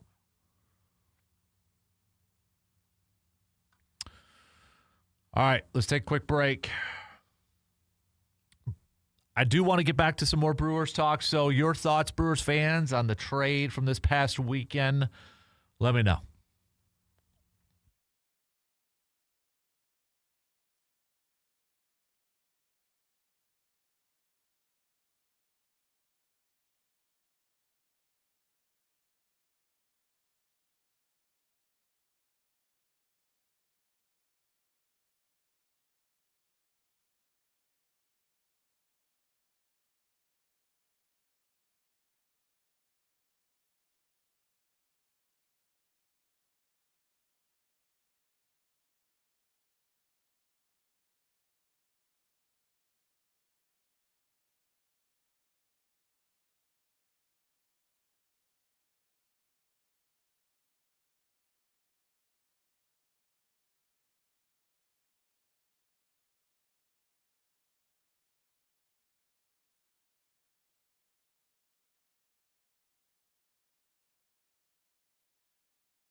Winter roads can be tough on your vehicle. Cracks, chips, or even broken glass can turn into bigger problems fast. Post Glass and Mirror in Chippewa Falls is ready to keep you safe this winter season. From auto glass repair and replacement to custom mirrors and glass installation. I saw on Facebook, too, the other day, they had they were working on glass cases for popcorn machines, for crying out loud. Don't let winter slow you down, though. Visit postglassandmirror.com or give them a call, 715-723-8676. Post Glass and Mirror, keeping Chippewa Falls safe, clear, and ready for the road this winter. Coming up in a little over an hour, about 9 o'clock this morning, we'll talk to Justice Cleveland, Sports Director Extraordinaire, WEAU 13 News. We'll do some Carpet City Flooring Center local sports roundup with him. Also talk, obviously, some green and gold and such. Got Wisconsin volleyball. That was probably the best over the weekend. That was my VFW Post 305 pick for the best of the weekend. If you want to send me your best and worst from the weekend, please do so. It is also I'm not saying, but I'm just saying. I'll do my I'm not saying, but I'm just saying coming up in the next hour. But send me yours via the Shoe Doctors texting line, 715-830-1912, or on that YouTube video stream. So, we've got texter Sean saying, "Morning, Dan. I'd love for the Packers to trade Jordan Love to the Giants for Jackson Dart and 1 first-round pick. I bet the Love haters would miss him in a heartbeat." I see what you did there. My biggest issue watching the game yesterday was the lack of effort from certain players. Rashawn Gary, who's supposed to be a premier player, looks extremely slow and unmotivated. Trade him, or I'd even say cut him. He's not worth the salary he gets. Well, Sean, I think you're probably going to get your wish in the offseason. I think you're probably going to get that. I mean, with his cap hit, now I still say that's the case. I do wonder, the Parsons injury, how much this affects some offseason moves. I know it's still fresh, and I know it's still raw, and we don't want to talk about the offseason quite yet because we still got 3 games left to go in the regular season and hopefully a playoff run. But assuming Parsons misses the beginning of next season, how much does that affect some of the offseason decisions that Green Bay has to make? Because Enoch Barre is going to be a free agent. Rashawn Gary's under contract, but that is a big cap hit for next year. And I think that's a question that is going to be out there, is how much does Micah's injury affect Green Bay's decision? Because next year, Rashawn Gary's cap hit goes up to 28. Right now, it's at about 25.8. But it goes up to 28.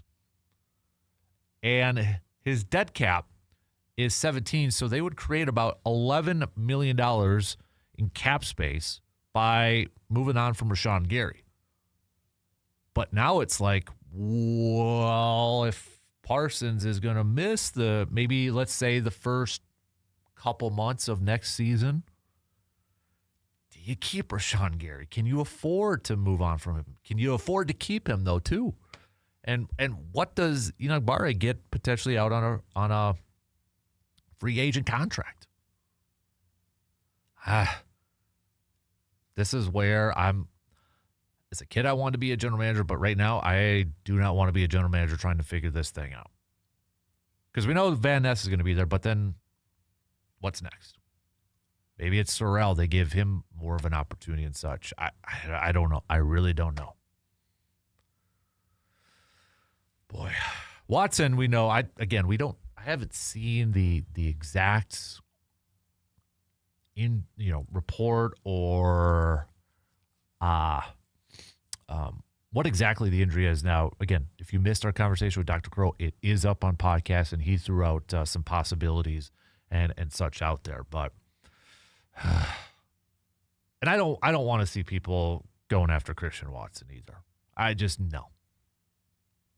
I don't. You cannot, on that play, him falling to the ground like that, you cannot say, oh, that's injury prone. And just stop, okay? Just stop. We don't need to finger point that area. All right, shot clock's going to cut me off here in about 30 seconds. So coming up next hour, I'll do my I'm not saying, but I'm just saying. Packers fans, how about this? Obviously, we're a little bit down and, kind of last night still a little raw.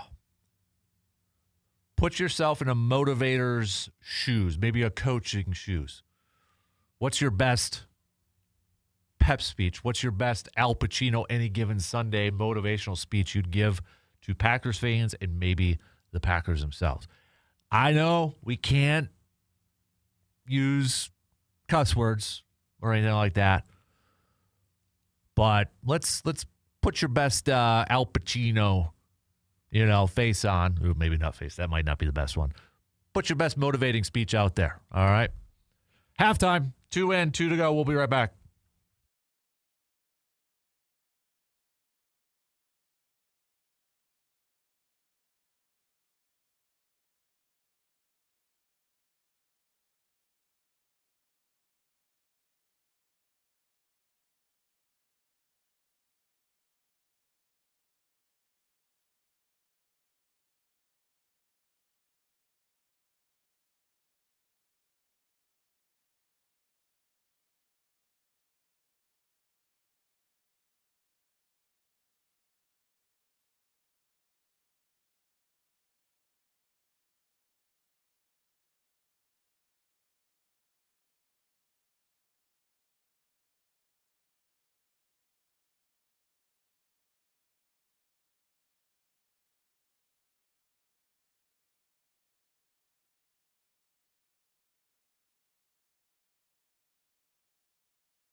Third hour, kick it off right now on this Monday morning, December 15th. Thanks for hanging out with us this morning. Don't forget you can join in by hitting me up, 715-830-1912, and that Show Doctors Bullpen texting line. You got the YouTube video stream also up and rolling. Got another name. Is it Sensation 84? Is that N Sensation 84? It's crazy how much the Carolina or Cleveland loss can play a part on what happens to the Packers.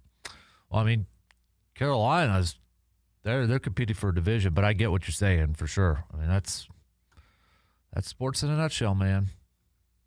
I'm sure Chicago fans are probably saying the same thing when they lost to Baltimore with Tyler Huntley at quarterback. I'm sure a lot of teams can look at certain games and be like, man, what if? It's a big what if. Coming up in about an hour, I'm going to talk with Justice Cleveland, sports director, WEAU 13 News. We'll do our Carpet City Flooring Center local sports roundup with him and plenty more. It is also in VFW Post 305, best and worst from the weekend. So I think it's probably pretty simple, but if you got something else you'd throw out there for a nominee for best and worst of the weekend, hit me up. All right. Let me know your picks.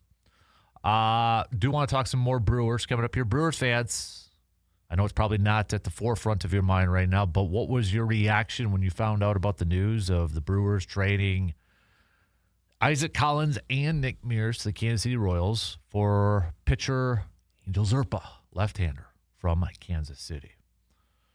What were your thoughts? Mine was like, beg pardon? And I'll be honest, I didn't know a whole lot, if anything, about Zerpa. So I go to people who do a little research in that.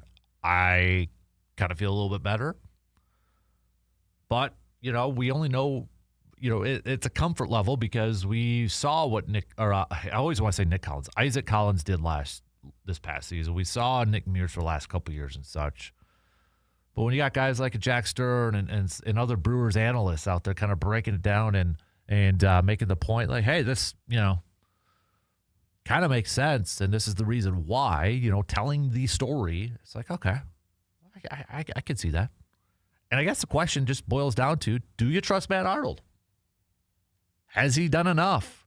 And not only Matt Arnold, Chris Hook, the pitching coach, singing his praises all the time, all season long for what he does with his pitching staff and how he gets these guys ready and really kind of surpassing expectations.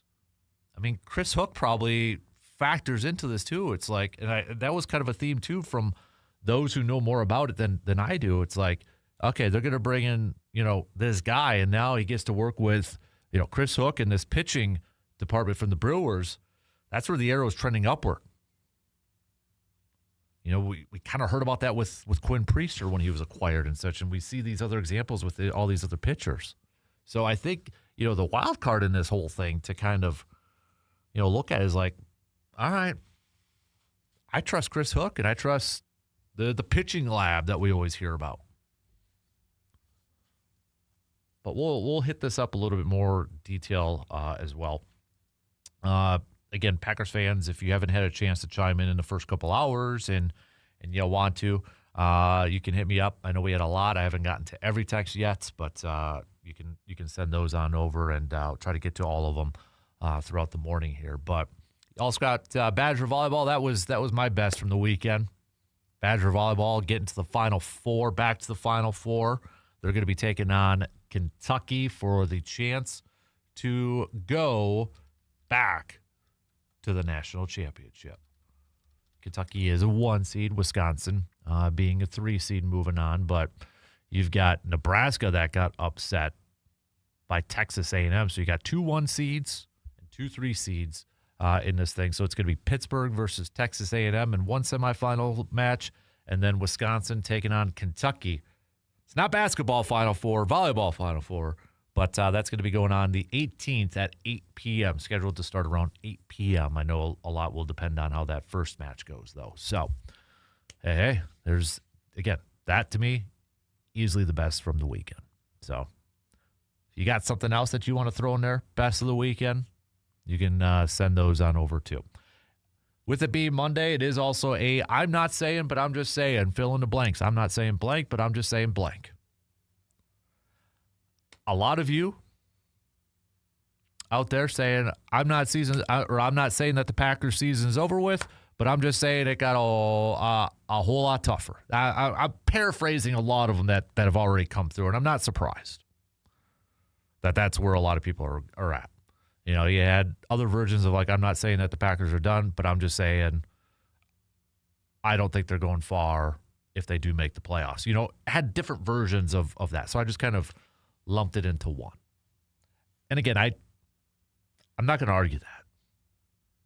I totally get it, and I totally understand it. I don't know what's going to happen these next 3 weeks. Nobody knows what the heck is going to happen in these next 3 weeks. But I can tell you Saturday night is huge.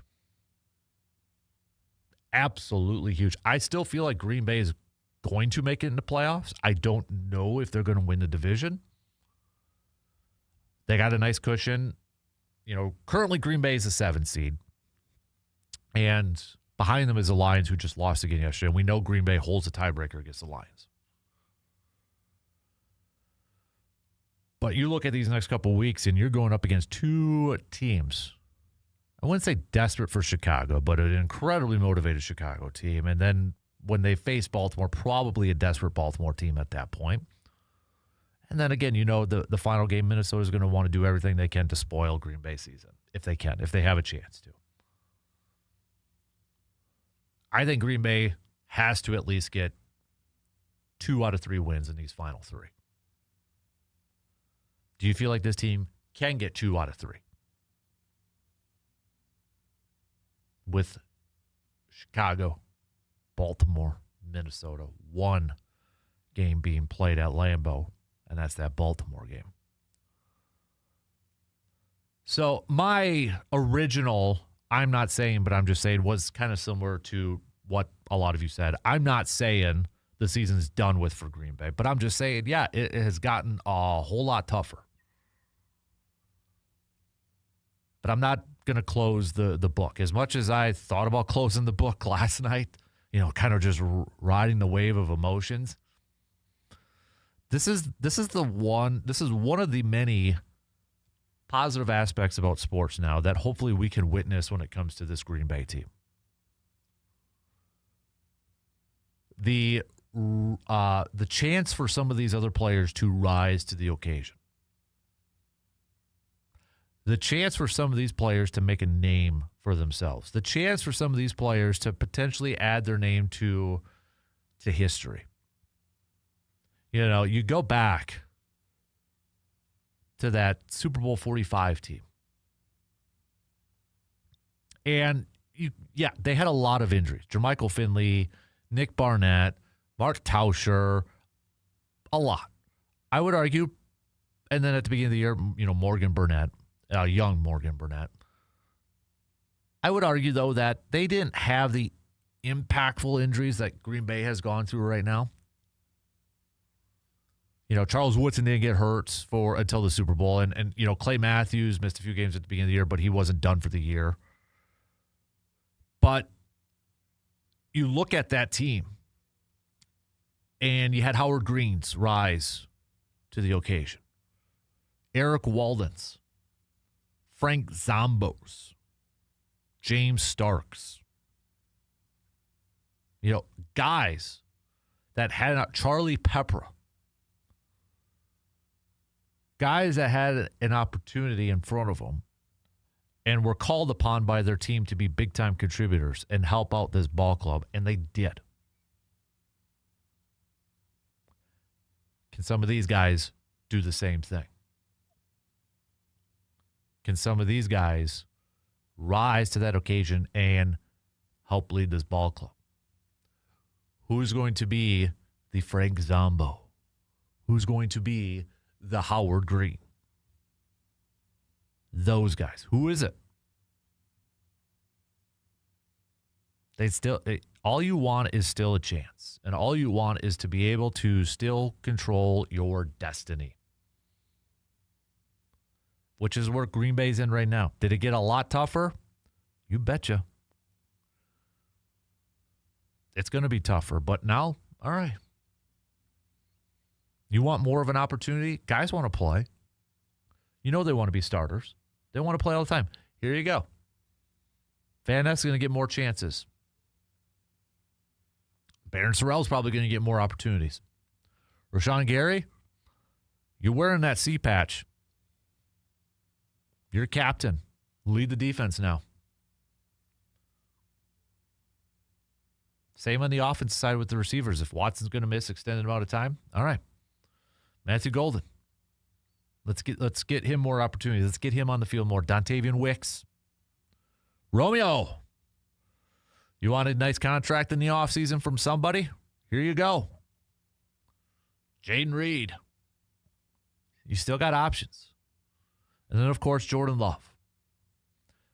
Jordan, he's had a lot of questions from some of the fan base that I don't necessarily agree with their questions all the time. But he does have a chance to kind of pull an Aaron Rodgers moment and just say, shh. A lot is on the shoulders. You're QB number 1. Here we go. But it can't just be one. And it can't just be, a couple here and a couple there. The offensive line, you guys got to buck up. Zach Tom's out. Okay. Elton Jenkins out. Everybody else, buck up. And it's an opportunity for these coaches, Matt LaFleur and Jeff Hafley, for Hafley maybe to really solidify him as a future head coach. Not having Micah Parsons on your defense. All right. How do you adjust? Matt LaFleur, Christian Watson is a huge focal part of your offense and what you want to do. Okay. How do you adjust? That's what has me curious and a little bit excited going forward. It's a little bit of unknown territory. And maybe Green Bay can use that to their advantage just a little bit. Kind of come out with something that's unknown. Just 2 weeks ago, Chicago had to defend Christian Watson, who had 2 touchdowns. They had to worry about Micah Parsons on the defensive side. Those two, not going to be playing. What is something you can do now as a head coach and a play caller that might catch them by surprise? Because they're going to have to prepare differently now. So this is where it has me curious heading into Saturday. And maybe just a scotch excited to see what they have game plan, what they will have in store. Because right now, at this point in time, if you've been holding on to anything, you might as well open it up. Right now, you might as well open it up. What do you got to lose? We go back to that Super Bowl 45 team too. And Aaron Rodgers had talked about this a lot. And talked about it like, that moment in that Super Bowl and such where Mike McCarthy essentially gave him the keys to the engine. Gave him the keys to the car. Put a lot on his shoulders for that year. Is there something similar here for Love? And maybe he's already gotten that. But, I look at this, if I'm Jordan Love and I'm the quarterback of this team, and if there is that next step to take to elevate your status, to elevate your game, this is that opportunity to do so. The question is, can he? Will he? I don't know. I'm nervous, I'm curious, and I'm a little excited to see what happens. I hope beyond hope, as much as yesterday, where I was short during that game in the second half and at the end, I wanted to be I wanted to have the poor mindset. I'm like, I wanted to pout. I wanted to throw a temper tantrum. Season's done. Why us? Why has it always got to be injuries? Blah, blah, blah, blah, blah, blah, blah. Screw that. Let's go see what this team can do in the next 3 weeks. I ain't jumping off the bandwagon. You still got us. They still got things in front. Again, is it going to be tougher? Yes. Is it going to be more difficult? Of course. Let's ride, though, as Russell Wilson will say, huh? Let's go. Surveyor Sam, good morning, DK. I'm just going to say this. Yesterday was an emotional day. Pack lost multiple guys, including our star receiver and pass rusher. But we have to remember, this wasn't an all-in year. When we signed Micah, we guaranteed ourselves a 3 to 5 year window to push for a Super Bowl. We just need to take a deep breath and say, it's going to be okay. No matter what you do as a fan, it will not change the outcome of any game. I will say this. Even the best teams in the NFL have, on average, 17% chance of winning the whole thing. Just RELX. RELAX. It will all be okay. Let's look at the bright side. Badger volleyball, Final Four bound, and they just beat the number 2 overall seed, and the number 1 overall lost as well. Bring on Kentucky. Badger national title is within grasp. Thursday, we get to watch an amazing match. Doug says LFG. Packers still have dudes. Hafley can elevate that defense next week to keep it close. All right, continue to send me your thoughts. We got to take a quick break, but we'll be right back in just a few minutes.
Still looking for that perfect gift for the hunter or shooter in your life this holiday season? Tilden Gun in Chippewa Falls has you covered.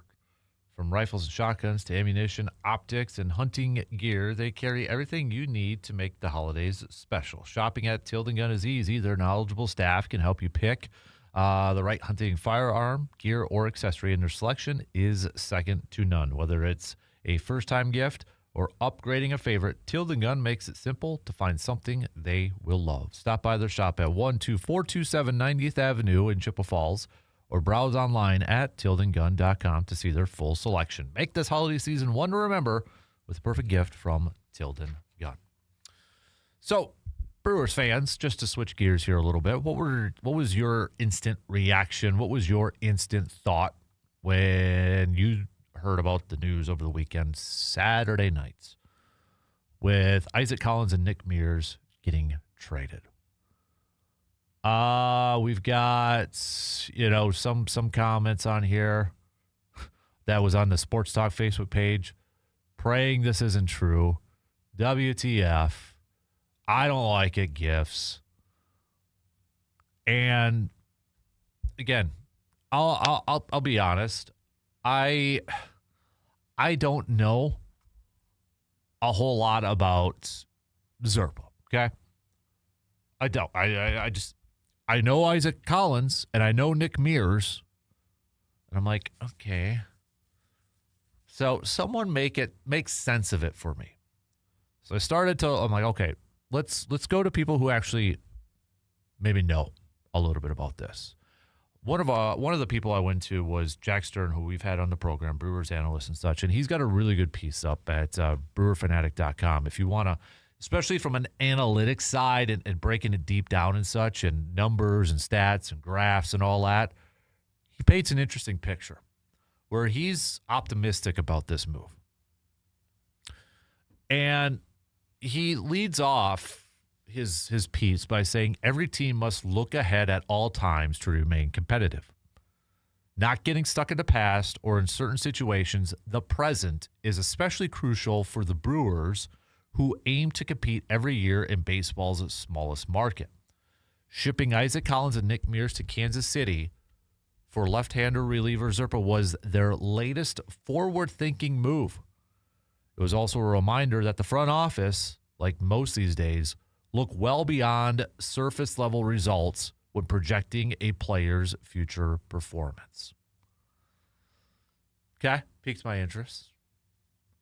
He goes on to say the Brewers gave away more 2025 value in the trade than they brought in, saying Collins and Mears provided more in 2025 than what Zerpa did in 2025. However, Jack goes on to say, despite their recent success, both Collins and Mears had unclear outlooks in Milwaukee. Collins overperformed his expected results based on his quality of contact, and his defense fell off badly in the second half. Mears lost a tick of velocity, leaving him without a fastball that could miss barrels and tanking his strikeout rate. The Brewers, undoubtedly aware of those trends, moved them into lesser roles down the stretch. Collins received just 10 postseason plate appearances, and Mears was omitted from their NLCS roster. So essentially, what Jack here is making the case is that the Brewers view Collins maybe more of a guy that overperformed last year, especially the beginning portions of the year, middle portions of the year, and then kind of started to see fall off. You've got Mears, who, again, maybe down the stretch, started to see a downward trend in his play. So kind of maybe thinking, Jack's making the case the Brewers kind of, it's like the Packers.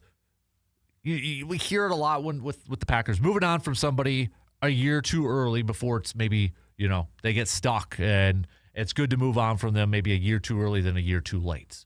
It has the vibes of this, maybe to put it at the best kind of example. that the Brewers are moving on from Collins and Mears because, again, Collins maybe overperformed, Mears maybe starting to fall down a little bit. Whereas Zerpa, as Jack makes the case, you look at some of the numbers, he says is trending more clearly in a positive direction. Whereas Collins and Mears' peripherals suggested their performance was actually slightly below average at the plate and on the mound. Zerpa is well above average. Were career best for a lot of advanced analytics and statistics. So, betting a little bit more on the future. And I think when it boils down to a lot of this is, do you trust really kind of two people in play here, I would say. Matt Arnold and Chris Hook. Do you trust Matt Arnold? Has he gained that trust from you from, the two-time executive of the year now for some of his moves that have, in a lot of instances, really been impressive? Do you trust him? Has he earned that trust? And do you trust Chris Hook, the pitching coach for the Brewers, who has done some magical stuff for a lot of pitchers over the years? At first blush with this trade, I was not all that excited. Because I only know what I know. I know Isaac Collins. I know Nick Mears. I don't know Zerpa. And I see, Collins was a top 4 rookie of the year. Nick Mears pitched a lot of good ball games and such. So that's all I know. And then you look at ERAs and such from like a Zerpa and from Kansas City, and it's like, okay, wait a minute here. But that's why we got to, all right, let's go to the experts. Let's go to the people that know a little bit more. And after that, for me personally, and then when you go back to the question, do you trust Matt Arnold? Do you trust Chris Hook? I do. So let's see this thing play out. Because let's also kind of look at this too. Where was Isaac Collins' role on this team moving forward? The best outfield that this team has is Jackson Chourio in left, Sal Frelick in right, and right now, unless they make a move, it's Garrett Mitchell and Blake Perkins in center. Collins is not going to be a center fielder. Yeah, you could put Chourio in center field and Collins in left, which they did for a big chunk of this season. But Jackson Chourio is better in left field than he is center. So, assuming that that's your 4-man, yes, Collins has experience in the infield, but again, if they're going to make an infield acquisition, want it to be for power, right? And then the Nick Mears thing. You noticed that tick in velocity. I think it was, when that playoff roster came out for the NLCS, what was the thing that really stuck out to a lot of people? Man, Nick Mears isn't in there. But you saw the trends kind of going downward, and then it's like, okay, yeah, that makes sense. And now you're adding in another left-handed pitcher to this bullpen. I think you're going to see a Brewers bullpen kind of reshaped because I still feel like Trevor McGill's going to be traded. And if that's the case, Zerpa's a guy that's a candidate for the back end. So, but I trust Chris Hook. I trust Matt Arnold. I trust them at this point. And I'm willing to see this play out.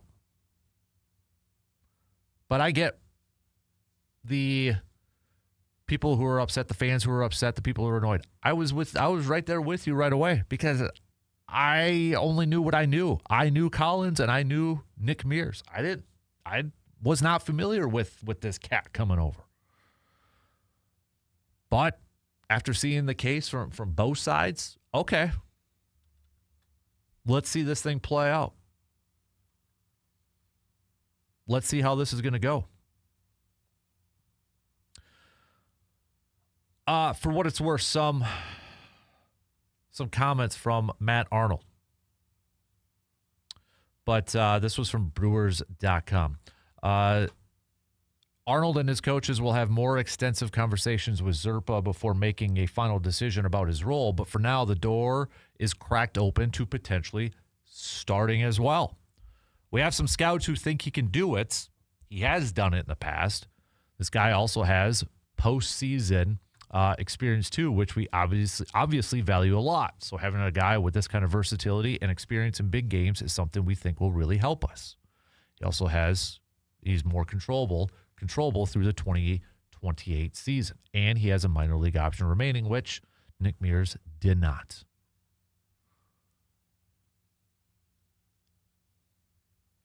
I think, again, Matt Arnold has earned the benefit of the doubt.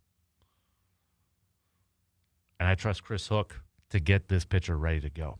Another comment from Matt Arnold about his new pitcher, really big arm.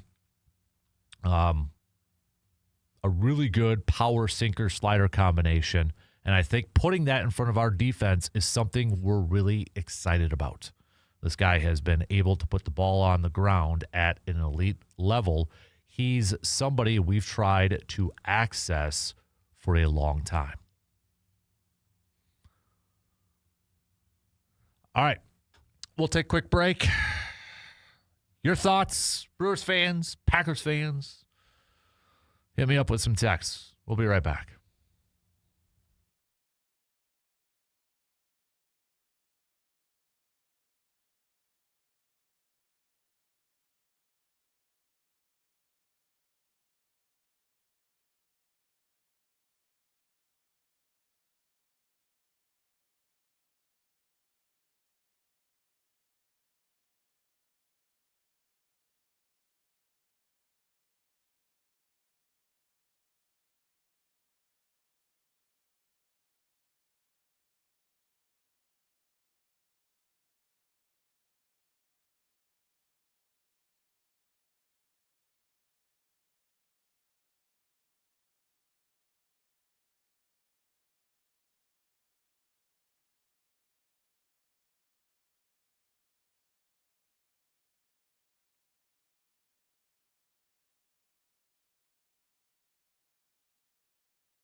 If you are in the need to get some new flooring, update the flooring in your home, maybe your office, workspace, look no further than Wisconsin's premier flooring store, Carpet City Flooring Center in Eau Claire. We'll just check it out because they did studio next to my left where I'm sitting right now. It's kind of our control studio and such, but they were working on it Friday. Looks really nice over there. So nice work over there. Looks awesome. They've done the floor in our studio with the putting green, our Sister Station wax, and Wisdom and such. I mean, they're all over the place here. They're all over the place at my home too. So if you need that new floor, whether it is carpet, whether it's luxury vinyl planks, maybe some tile for like the bathrooms and such, they got you covered. All right. So you can check out their website, carpetcitywi.com, or stop by the store and chat with the awesome people over there. 3109 East Hamilton Avenue in Eau Claire. Got a texter. Okay. I don't know. There's some weird texting coming in here. So okay. I don't know if there's like delayed texting from this texter, but there's some random stuff coming in here, so I'm not quite sure. Don't have a name, so I can't say who you are, but all right, I'll see if I can kind of figure that out. It's coming in pretty weird here. So some other messages, though, talking about the Brewers. We've got Jeff saying, I at first was not happy with the Brewers trade, but after reading more like you did, I'm open to it. Like you said, I trust Chris Hook. Matt Arnold has earned the benefit of the doubt. I'm willing to see this play out. But on the surface, I was more upset that they got rid of Collins than I was about Mears. And I think that was probably the big one too, right? You know, if you had to pick one of those Brewers players that you were probably more upset about, it was probably Isaac Collins. Maybe there was others that were more upset about losing Mears, but I feel like the majority of fans are probably upset about losing Isaac Collins because it was a great story last year. I mean, he was one of those awesome surprises on a team that was full of a bunch of surprises. I mean, you look at Caleb Durbin, who finished third in the National League Rookie of the Year voting. You had Isaac Collins. You had Chad Patrick in there. You had Jacob Mizorowski. A lot of young guys stepping up in big roles and contributing big time, right? So that's where it was. I think a lot of fans were probably pretty down, pretty disappointed to see Isaac Collins move on. I know my 8-year-old was, and his reaction was, he's a Cubs beater. He plays well against the Cubs, Dad. All right, yeah, good point, kid. Good point. But I think I'm gonna steal this line from our good friend Mr. Brandon Burke. Just don't want this to be the only move that the Brewers make this offseason. Like, you don't want this to be the only thing they do. They got other areas they got to figure out. I still want a power bat. They haven't addressed that. Right? Still want that.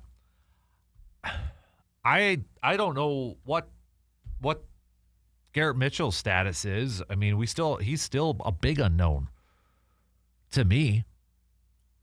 So I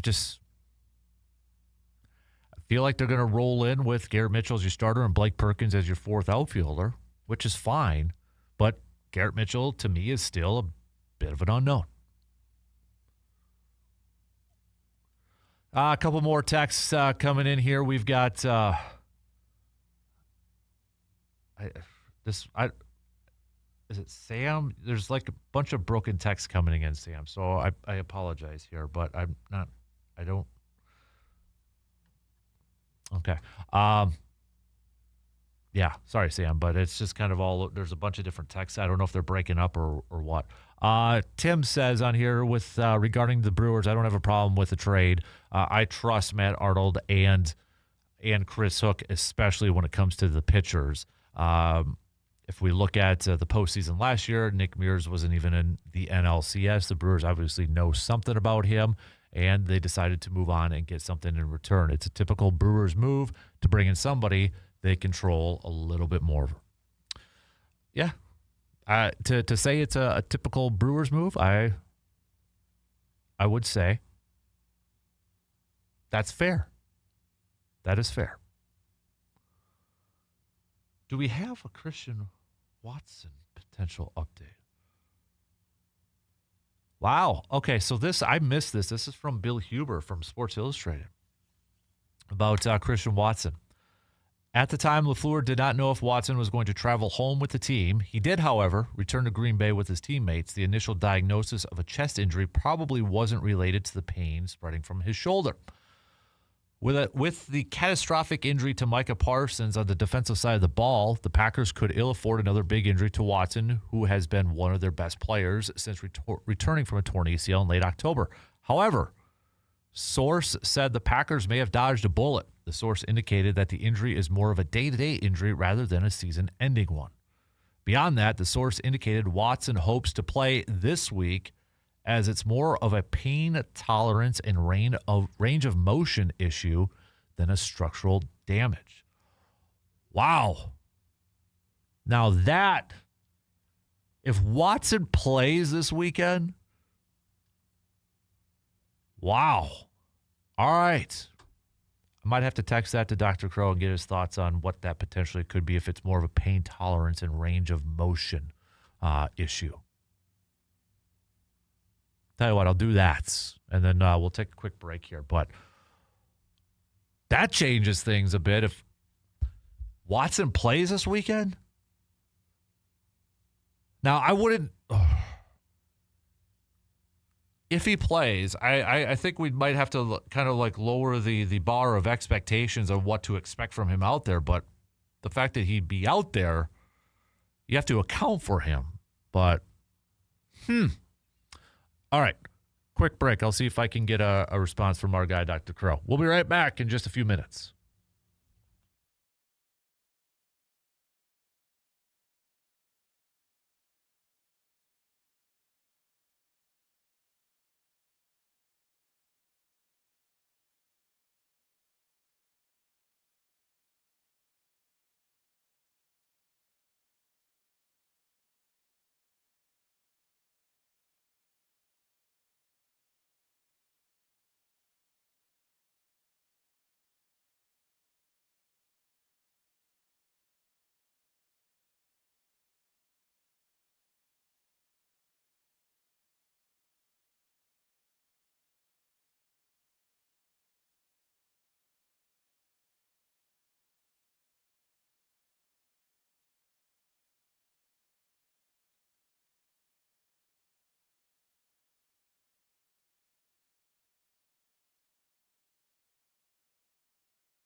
With Christmas near, maybe you're hosting some family get-togethers. Maybe you need to bring a dish to pass, whatever the case may be. Make a quick stop to our good friends at Hy-Vee in Eau Claire. Make your holidays merry and bright with a trip to Hy-Vee in Eau Claire. From fresh holiday hams and turkeys to seasonal produce, bakery treats, and all your favorite pantry staples. Hy-Vee has everything you need for festive meals and gatherings. Their friendly staff is ready to help you find that perfect ingredient, and weekly specials make holiday shopping easy on your budget. Just there yesterday, checking out the reindeer with the kid.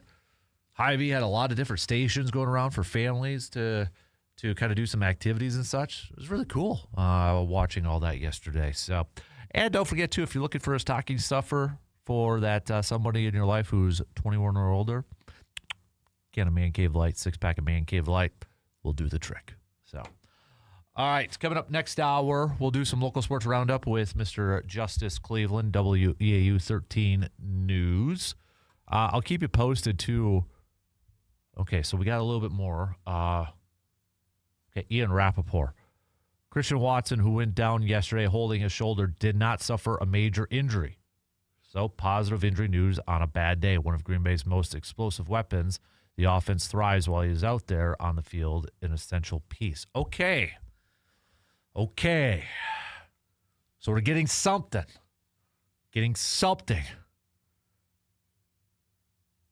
Positive surrounding Green Bay. So he did not suffer a major shoulder injury.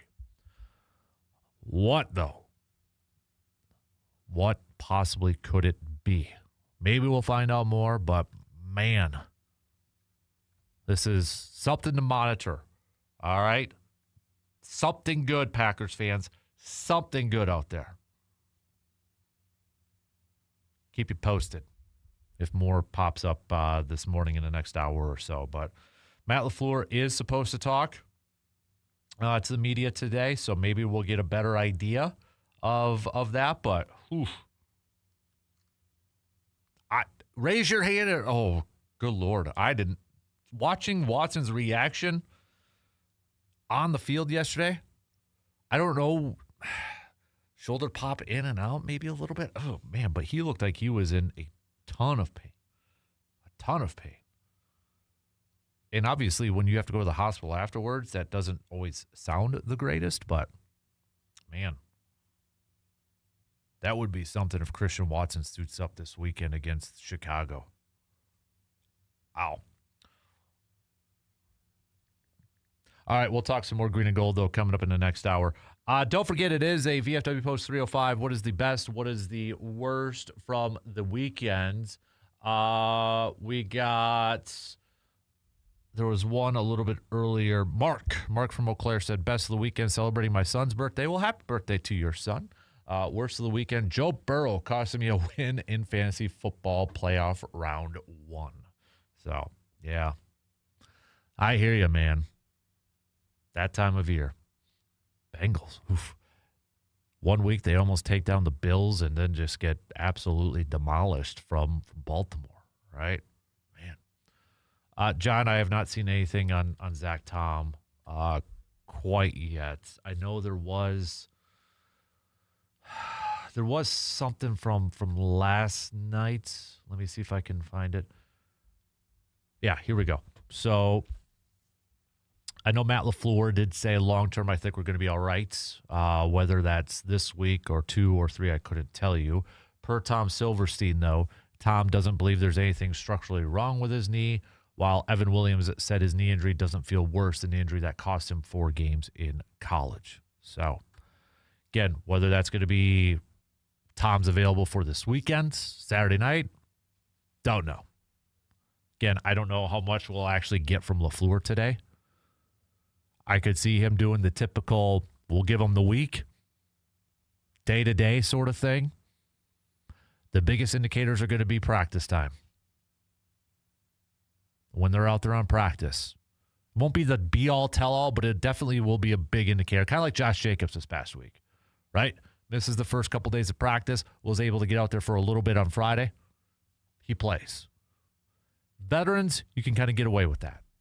Guys you can trust, you can get away with that. would be.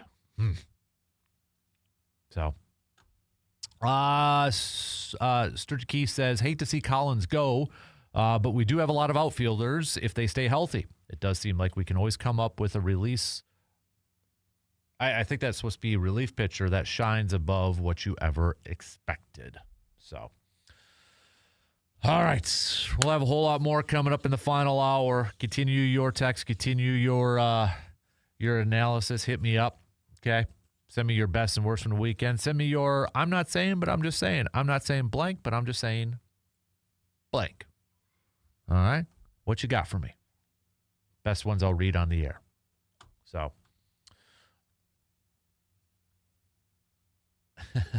I can't say that one on the air. Sorry, Ben. I can't even clean that one up. But let's just say Ben was trying to send a very, very animated coach speak to get the Packers pumped up for the final 3 weeks here. Way to channel your Al Pacino from Any Given Sunday. That a boy. Nice. Can't say it on the air, but I appreciate the enthusiasm. Good stuff. All right. Again, shot clock's going to cut me off here in a minute. So we'll get back to some Packers talk next hour. Again, if you're just joining in, some positive news surrounding Christian Watson. Very positive news. Ian Rappaport saying he did not suffer a major injury. Bill Huber, in his piece, sources that he talked to, Watson pushing already to play this weekend. More of a pain management, range of motion type of ordeal.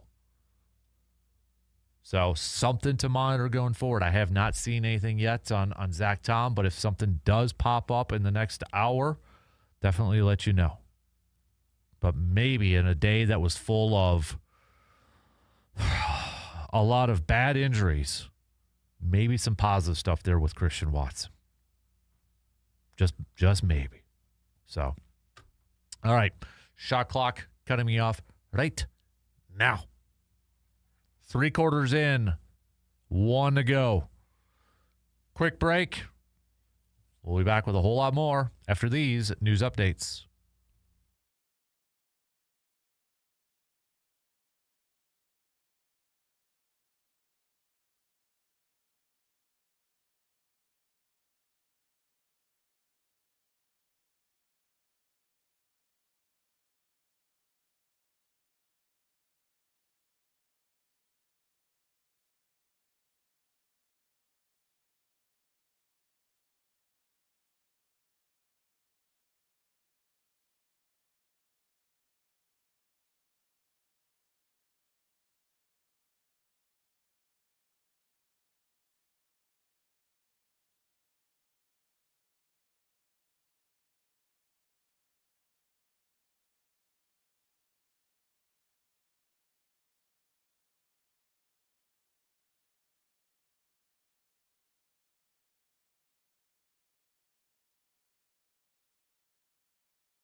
All right, final hour kicking off right now on this Monday morning of December 15th.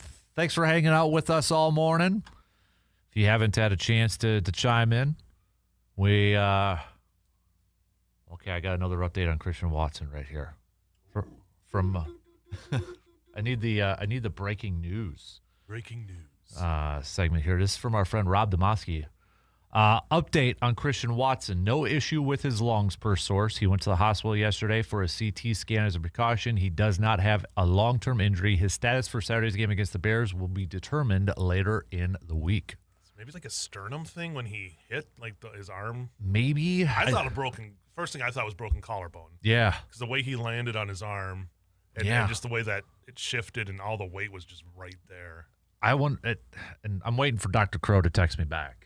Because I already had him on this morning. He's the guy who has, better than I'll be able to tell you about this stuff. But because we had him on this morning, but this just is popping up now too. I don't know if like shoulder pop in and out or something, like just a bone like dislocated something and pop back. I don't know. But one of the Bill Huber also put a note on there too.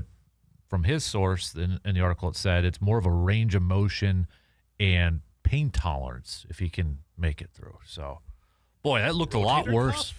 I don't know. It just it looked worse yesterday. When I saw him not move after that, I'm like, oh no, because you could tell right away he landed all his weight. Like he put his arm out to brace himself, which probably him going back, which he probably wishes he would have never put his arm out. Like that to do it. But what do you do? It's a human reaction. So what a day. Mm-hmm. What a weird game. That when like the opposing fans are quiet and like are stunned, that it's just a bad day for you. Yeah. I said this earlier. I don't know of another regular season game where it was just kind of like a gut punch. Like playoff games are different and such, but like to the point where I don't think a lot of people, I mean, obviously the loss was bad, but that wasn't the biggest concern or disappointment from fans. No. And it felt like there was like 3 different endings to that game. It's like Lord of the Rings at the end of the trilogy when they just keep fading, coming back. It's like, oh, they're still alive. They still got a chance. Mm-hmm. And then it's like nothing could, I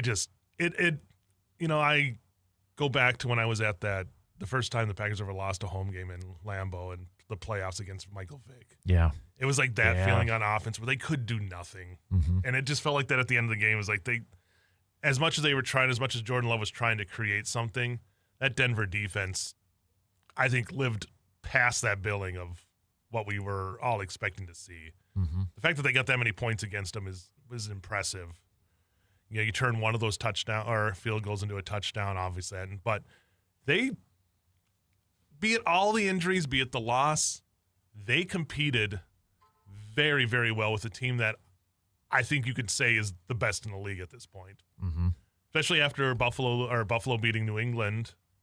I think at least they're best in the AFC. We know that much right now. But I look back on it. It's like, man, it is a gut punch. But the fact that they were in that game, even after that, and still had a chance, some of those guys stepped up. But that's not what we're all thinking about today. We're all thinking about the fact that the best defensive player, arguably, with the guy who's up playing on the other sidelines there, is gone for the season and probably some of next season. So just really quick, Dr. Crow did text he got back to so because he did mention the sternoclavicular joint. I cannot say I'm glad this. You're saying it. Yeah.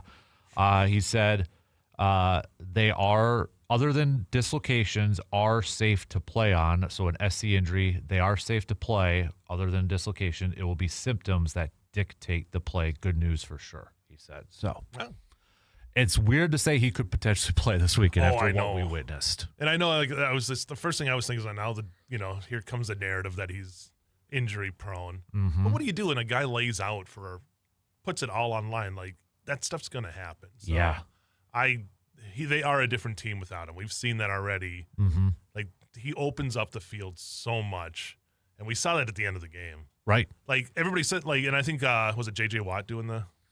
No, Tony Romo. Tony Romo. Oh, that's right. I was watching the game before. Sorry. Tony Romo saying, like, they're great route runners, but no one has the breakaway speed that no one in the league really has the breakaway speed that Watson has. When you factor in size and all that he brings too. So I'm just reading a little bit this from Orthopedics, orthoinfo.com. This actually might fit. I'll read it, describe it. So injuries to the SC joint typically result from high-energy injuries such as a motor vehicle collision or contact sports like football. While these injuries can be painful, most are relatively minor and will heal without surgery. That's what you got to hope for. Yeah.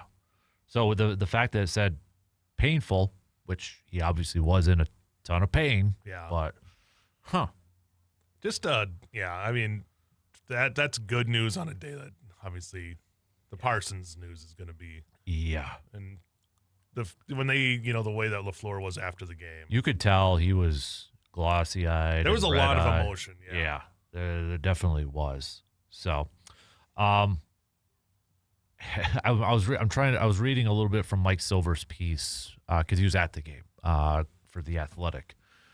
And there's a point in here where he says, barring a complete, because there's a point I'm going to bring to this, and it's something I led off with at 6 in the morning. Barring a complete collapse, LaFleur, who has a .671 career winning percentage, is likely headed for his 6th playoff appearance in 7 seasons. In that context, the idea of him losing his job, even if the Packers put forth an underwhelming postseason performance, seems hard to fathom. That's crazy, Sean Payton said as he walked to his car more than an hour and a half after the game.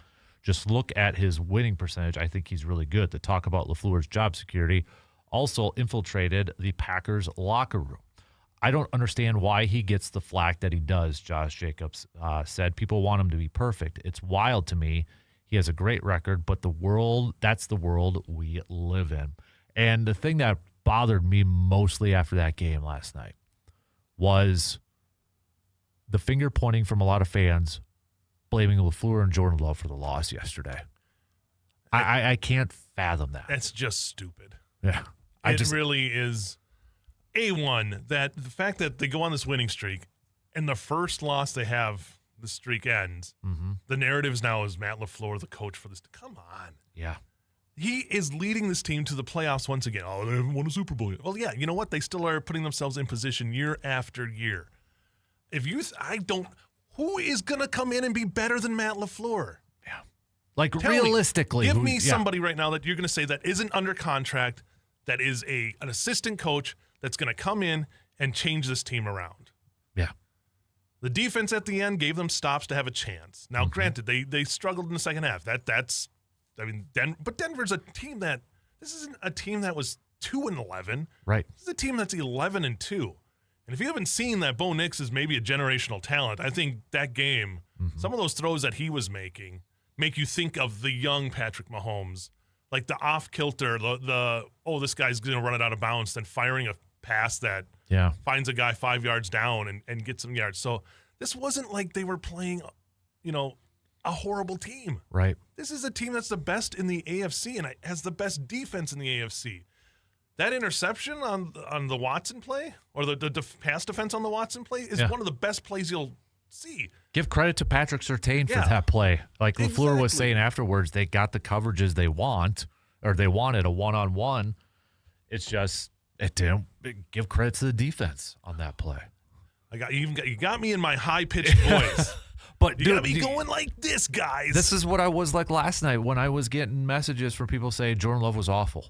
I'm like, why? Like, what do we do? Yeah, there obviously is going to be a difference in the second half when Watson leaves and Zach Tom leaves.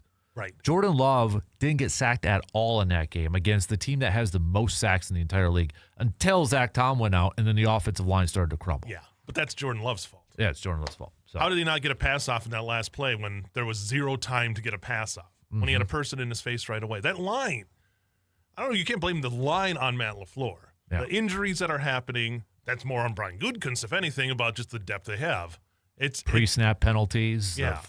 Walker, how many he had in that game. I mean, for that crying line out loud. Looked like junk. But they're also playing against one of the best fronts in football. Yeah. One of the best defenses in football. So you got to weigh that. I don't think LaFleur did. I mean, they tried what they could at the end there. Now, Tony Romo was saying, well, Jordan Love should have dropped it off into the flat a couple of those times. Mm-hmm. I think Jordan Love normally will, if they're open, and especially in those situations, how many times has Jordan Love led those teams that team down to a score in those situations. Right. If he wasn't, he's throwing it, he's trying to find something. Yeah. Because that defense wasn't giving him anything. You've lost your guy who opens up a lot of it. So now you're kind of throwing out different guys. Every one of those wide receivers was pretty much banged up during that game. Tight end play hasn't been giving him anything. No. There are 2 drops that you can count on. Yep. I mean, you lose Tucker Kraft. So the 2 guys that open up that offense are Tucker Kraft. Then Christian Watson came in, and he was the guy that opens up that offense. You don't have them. It's more on trying to scheme in the middle of a game against the best defense in the league. Mm-hmm. It's a tough situation. So I don't fault LaFleur.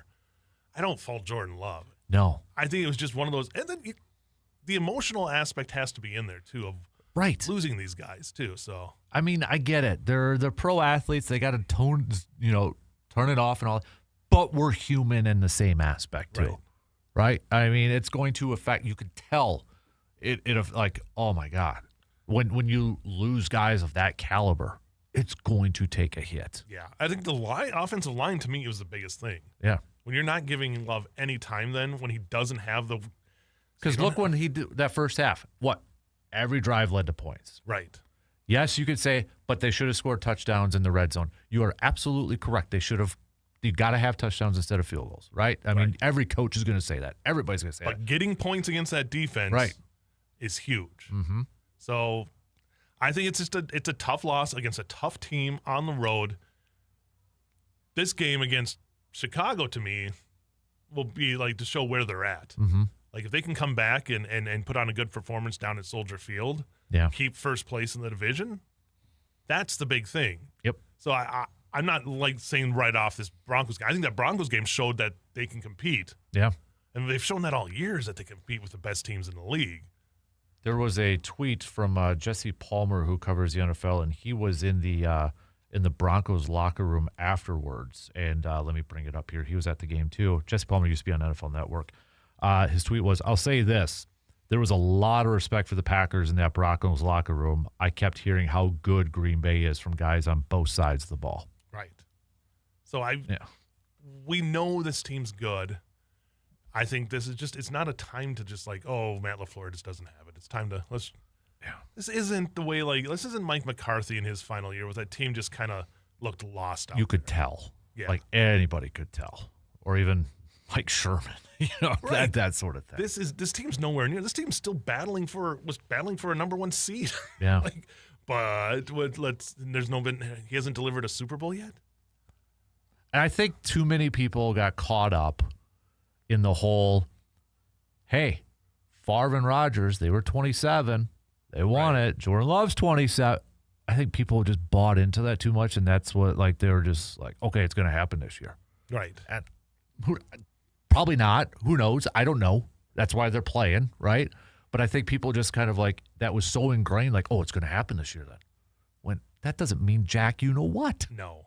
And again, teams like the Chiefs and the run they were on until the end of this year, that doesn't happen. That's so rare. Yeah. The Patriots, obviously. And I think that's the one that the Packers are always going to get compared to is because you had Rodgers and Favre at the same time you had Brady, that people look at that like the Packers should have been in that position. Yep. It didn't happen, but they were in position because they were in the playoffs almost every one of those years too. So you got to get in the tournament to have a chance to win it, and the Packers do that almost every year. Yeah, yeah.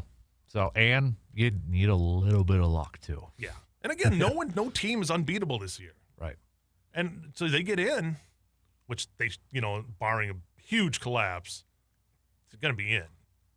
So they got 3 games. They got Chicago, they got Baltimore, and they got Minnesota. And I look at those games, Chicago is going to be probably a little extra motivated. Oh, that's going to be that's going to be such a physical battle. And they're probably going to be like, hey, maybe smell a little blood in the water. And I agree with you. How does Green Bay come out in that game, especially early on in the game, right? From an energy standpoint in that.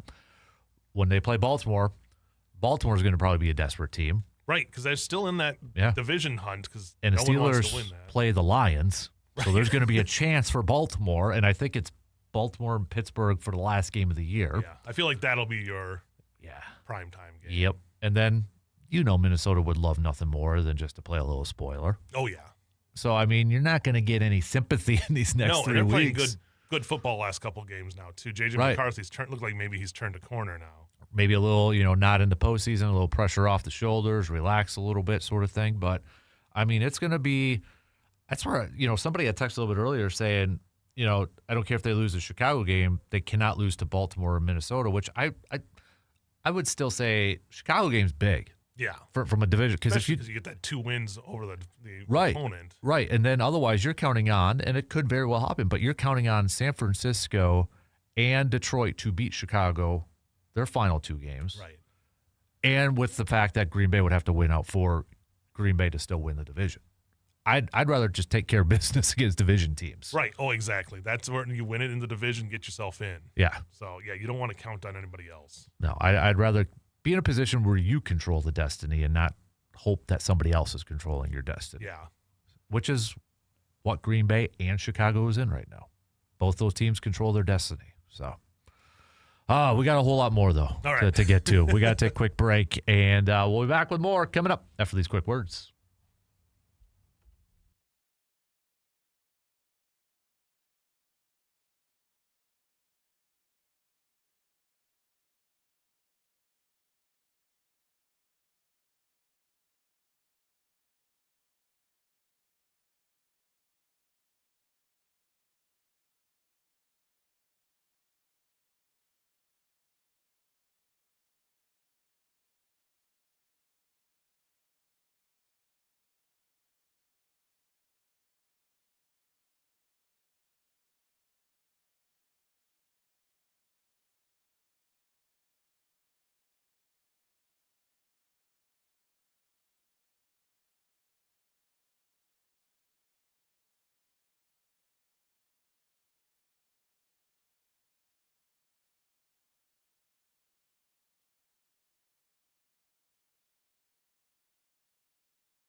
So let's assume that, let's assume Watson plays this weekend. And from Tom Silverstein last night, Zach Tom said there didn't appear to be any structural damage to his right knee. And I think, in fact, after he got off the field. He was sitting on the bench, so it's not like he went into the locker room afterwards and such. Let's assume those two play. How much does it change? This might be a stupid question, but I mean, it significantly changes the game for Chicago, going up against Chicago, right? I mean, to have your best offensive lineman out there, to have your clear-cut number one wide receiver out there. Because the other part was like, if you are Dennis Allen, the defensive coordinator for Chicago, you are obviously, you game plan differently whether Watson's in there or not, right? You game plan differently if Zach Tom's in there or not in terms of pressure and maybe blitzing and trying to get after him. It's world of difference having those two guys in there. Oh, I think so. I think, if Christian Watson can go, he's going, because not only that, you have him as, even if he's a decoy on a play, you have to account for him maybe with double teams. You have to have a corner and a safety account for him because he can't get past. Right. If he gets past one, they're throwing the ball to him. Exactly. If it's a one-on-one matchup, he's going. So you having him out there, even if he's not at 100%, but if he can move his hands and nothing's wrong with his legs, and that speed will be the big factor. So I think and obviously the line has been just maybe the detriment to this team for the offense for a lot of the year. So if you can have your best lineman out there, I mean, it makes a world of difference, especially with blitz pickup and just all that different kind of stuff, especially run game wise as well. And we saw at the end of the game when Tom's not out there, that team Jordan Love has no time. Guys are in his face right away. His timing's completely off. For a guy who can make those off-balance throws, but those are almost by design. Like there's almost timing routes with that off-balance. Right. But when he's getting guys in his face within a half a second, what do you do? That's the problem. Is people are watching those throws at the end of the game. It's like there was zero time. There was hands in his face right away. Now maybe that might be on the coaching staff to maybe do a little more designed roll. The old Aaron Rodgers roll and throw. But Broncos know that. Yeah. Broncos know what that's usually going to lead to. It's going to lead to guys bleeding to one side or the other. Right. Because he's not throwing across the field. So I just didn't get some of the narratives out there that Jordan Love was inaccurate yesterday and such. I mean, was he inaccurate on that amazing throw to Dobbs, to Josh Jacobs? Right. I mean, what are we doing here? Was he inaccurate on a couple? Well, of course. What quarterback is 100% accurate on every? Right. Why are we holding him to this standard? I just think people look for nitpick for excuses with him. Yeah. He just hasn't.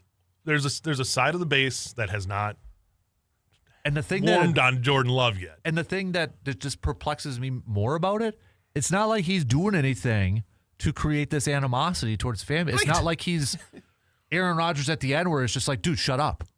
Stop talking. He's not doing any of that. And that locker room to a T, as a guy who was there the week before, with the Bears game, they love him. They trust him to do anything they need to be done on that field. He has everything you need in a leader at quarterback. And he has led them on so many drives, clutch drives, that the fact that he wasn't able to do it against the best team in the league without one of his best receivers in a hostile stadium, one of the loudest places, all of that was working against him, and it didn't happen that day. Doesn't say it won't happen the next time. Right. But it just didn't happen yesterday. I don't know who are you throwing out there? You think Malik Willis is going to come in and do any better? No. I don't. I love Malik Willis. I love having him as a backup. I think it's great to have him there, but I think Malik Willis will probably tell you that Jordan Love is the guy, and he's the guy behind the guy right now. So, I will not have any of this love-hate right now. Well, I'm glad, because I felt like me and a couple others were in the minority in some of this. I just want to say this, to wrap, put a bow on this, but I've been lucky enough to be able to see Favre, Rodgers, and Jordan Love all throw. They all three have moments of just, I'm in awe of what they're doing out on the field. And Jordan Love is right there. Like the throws that he can make, it's a different level than like Rodgers' darts, Favre's darts. But he can make those amazing throws when needed to. But both those guys have had struggles against tough defenses too. It's not like those guys were always perfect. They weren't. Right. So let's just, you got to take it a game at a time here and look at this as a loss to a tough team. Let's see how they respond in this next game against Chicago. And it's fair to say too, the hill got tougher with no Micah. Right. Oh, yeah. It's fair to say that. We're talking all Yeah. offense, but that defense, this is now this is going to be a challenge. And I like what Josh Jacobs, there was a quote that he said, he said there was a lot of guys that are looking to make a name for themselves in this locker room. Here's their chance. Yep. And that's the mindset they have to have. Lucas Van Ness. I'll even throw Rashawn Gary in there if you want to kind of establish yourself as a premier. He's been hearing it, questioning it. All those guys. Here's your chance. Quay Walker. Yeah. A lot more is going to be, I think, put on Quay Walker now. Yeah. With Micah out there. Maybe blitzing up the middle like Micah does. Yeah. Exactly. So because I think he kind of has that same. They both have a similar build. Honestly, they really do. If you look at them out there on the field, and you gotta tackle. Yeah. There was too many times in that game where, again, guys are getting hit right away and not getting brought down at that first level. And you got to have that bulldog mentality of, we got to get this guy down. It seems like sometimes they're not finishing off the tackle. Right. And for a defense that's as good as it is, it's like sometimes it's like, just wrap up. Yeah. And that's, that's the most basic thing that a coach will yell at you is wrap up. So that can't happen there.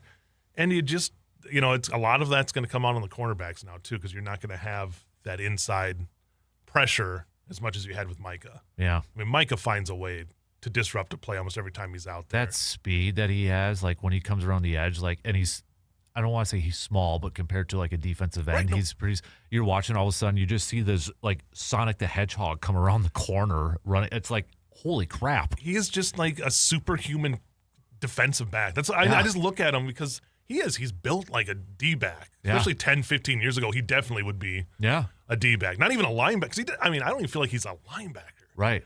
I mean, he's just his own creation now on the field. He's that he's like that college the college position athlete. Yeah. Especially on defense, because I feel like you could literally line him up at any position. If you had to line him up at defensive back, I guarantee you he could do he did yesterday. Probably should have been called for a hold. That might be the issue more. Exactly. The hand play might not be. He's going to have to get the Ahmad Carroll boxing gloves out. Right. Oh, my. That's a good trip down memory lane there. Holy cow. All right. Tell you what, we got to take a quick break. We'll do, if you're up for just a quick local sports, just a recap of everything going on. We'll do that. And I do want to get some Brewers chat with you because the Brewers did have a trade over the weekend that also generated a lot of chat from Brewers fans out there too. So we'll take a quick break here, and we'll be right back after these few words.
Make holiday shopping simple this year with a stop at Mike's Star Market in Eau Claire. From premium hand-cut roasts and holiday hams to perfectly seasoned brats, fresh ground beef, and all your favorite meats, Mike's has everything you need to make your holiday meals unforgettable. Stock up for family gatherings, gift great local flavor, and enjoy the quality and service that only a hometown market delivers. Mike's Star Market, bringing fresh, local goodness to your holiday season. All right, so let me bring this up. By the way, I know I mentioned this with Dr. Crow, but this is the first time since 1998 that the NFL playoffs will not have either Brady, Manning, or Patrick Mahomes in it. Oh, wow. So, yeah. I was kind of sad because I know they switched right to that Kansas City game, and I think it was the first play that they'd switched to it, and he went down with the injury, and you're like, oh, man. Yep. So, all right, let's do a local sports roundup brought to you by Carpet City Flooring Center in Eau Claire. I actually want to start off from the Blue Gold side of things, Justice, because Blue Gold men's basketball team continue to win 10-0 to begin the season. What a start. Yeah. What the depth of that team showing off this last week there with different guys stepping up. And that's what you like to see. I mean, you've got like Karlichka, he's like the guy who's been there forever. Yep. But every game it seems like somebody else has been able to step up and continues to grow. And that's what you love to see in these early season games is not only are you getting the veteran guys leading, you're getting these other guys who have been worked in there and are really starting to show what they have. And best start since the 99 season. That was a team that went to the championship game. Yeah. And I went back in 90-91, they went 14-0. Okay. So I think they're chasing that one. Yeah. I don't know what the best all time because I did not have time to go all the way back in the 100-year history basically but that team made it to the national semifinal. So they're in some rarefied air right now in a company that this start has them at. So and they got another game coming up on Sunday. North Park University, 3 p.m. So got nothing going on Sunday afternoon. Exactly. And it works out with all the games being on the Packer game being on Saturday. Yeah. So get out to the Sonotech, fill up those stands, come see one of the best teams after the best start in D3 men's basketball. I'd love to see that in the top 25 team right now. Yeah, exactly, and you'll see why. I mean, it is, and you'll get a great. If you have not been out to the Sonotech, that's a great time to get out there too. Would be Sunday to watch. And then after that, it's going to be the WIAC portion of the conference play is going to begin starting January 3rd. So this is the last game before the next year. Got to wait another year. No, I'm just kidding. I know. It's like I remember we were talking last week. It's like, I think last year they switched it to where they don't start it until they used to do it was like a few games right before the break. Yeah, and it was kind of like what the Badgers do a little bit. A couple, But I think they've now, which I think is better. I like that, just having it all. Yep. And if I'm not mistaken, the lacrosse is their last. That's the one I was looking at because lacrosse is off to a really good start. Yeah, I think lacrosse is a top 3 team, top 5 team. But and so they're the last game of their first rotation, then be the last game of the season. So if you're going to circle games, I know it's way early here, and there's a lot of because this conference is just loaded. Yep. But when I saw that, I'm like, oh, what a way to end the regular season against lacrosse. Well, and when lacrosse comes over, that is also a Saturday 5 p.m. game too. So at the Sonotech. So I would love to see just people start filling that place up. Like that is again one of the best places to watch a game. You won't get a better experience in D3 to watch a basketball game. My little guy's already asking when we're going, so might have to be this Sunday to go check out a game. Yeah. So it's on I want to say just over the weekend hosting the Husky Invite too. For the first time. They have 14 mats out there. I mean, that's what that to have a place like that available for that. I got to see like Spash and Rice Lake girls basketball a couple of weeks ago playing there. It really is. I mean, it opens up such a world of events to happen there. So that to me is just something that it's great to have in this community. Right. And then just really quick for women's basketball, they also picked up a victory against Superior over the weekend, so they're off to an 8-1 start. Yeah, great start for Tanya England's squad, a team that continues to evolve, and I give credit to Tanya because she just changes up. Yep. She is so good at adapting to what's going on in the game, and we're seeing it with this team this year. And it's just a great start for them. And they have do they have a game this week? I do the schedule and then I forget in my head. Like I got yes, they play tomorrow. Yep. At Northwestern, so good test for them on the road. A lot of kids kind of quiet for the Blue Golds this week because of I believe finals it's finals week. week. So there's not as much, even with the Badgers, there's not as much going on with the college sports. Except for volleyball, which is now back in the Final Four. It's a big so week for them. That was impressive from them over the weekend too. And now Nebraska's out of it, so got to get through Kentucky to get back. We are Wisconsin, Kentucky in the Final Four. Yeah. There's no Grayson Allen and Duke waiting on the other end there? No Duke over there. So, but flashbacks for me. But nonetheless, that's still pretty awesome to see. I mean, Coach Sheffield and what he has done over the years. Was it 13th straight year in the Sweet 16? Something like that, yeah. And they have just been an elite program, and it just aren't moving anywhere from that. And again, when they're healthy, like they didn't have their full complement for a lot of the season, but now that they got everybody back on there, they are just a powerhouse and really dominating their way. You know, they dropped a set yesterday, but just bounced back in a 3-1 victory, and total domination. You mentioned the Husky invite. I was going to bring that up a little bit later on, but you mentioned that. So that was, you said first time I was at Sonotag? The first time at the Sonotag, yep. Man, that had to be pretty cool. So I did see all the buses and everything lined up over there too. Yeah, so that thing just I mean, it's been going on forever, but I think this is just going to keep growing at the fact that they have a chance to compete there. Right. So also, let's do some hockey talk, because I know you did check out some Eau Claire Memorial hockey the other night too. So they were going up against, was it Menasha? Yes. Okay. I saw him against Menasha on Friday, and the night before, I believe it was River Falls that I saw him against, and got the win, a big comeback when they were down 2-0 against River Falls and came back and got the victory 3-2. Menasha, Nina Menasha, Hortonville, I believe is the co-op. Just that's a tough team, and they got behind early and just couldn't catch up. Ended up losing that one 6-1, but that's a good learning experience for them because they got spashed this week, and that's a team there's always a chance you end up running up into in the playoffs and stuff like that. So usually a good test. So that game is coming up, I believe, on Friday. So again, I try to remember. I make a schedule. It's a lot of writing. It's a lot of stuff, and then it just like.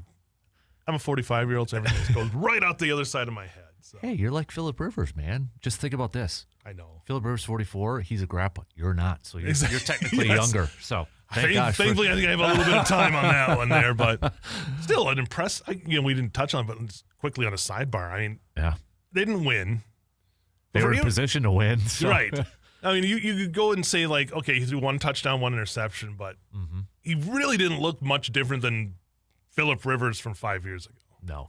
No, he didn't. Still has, he was never a mobile guy. He wasn't going to blow you with that. And they protected him well and gave themselves a chance. It just came down to it. Seattle's a good team, too. So. Oh, yeah.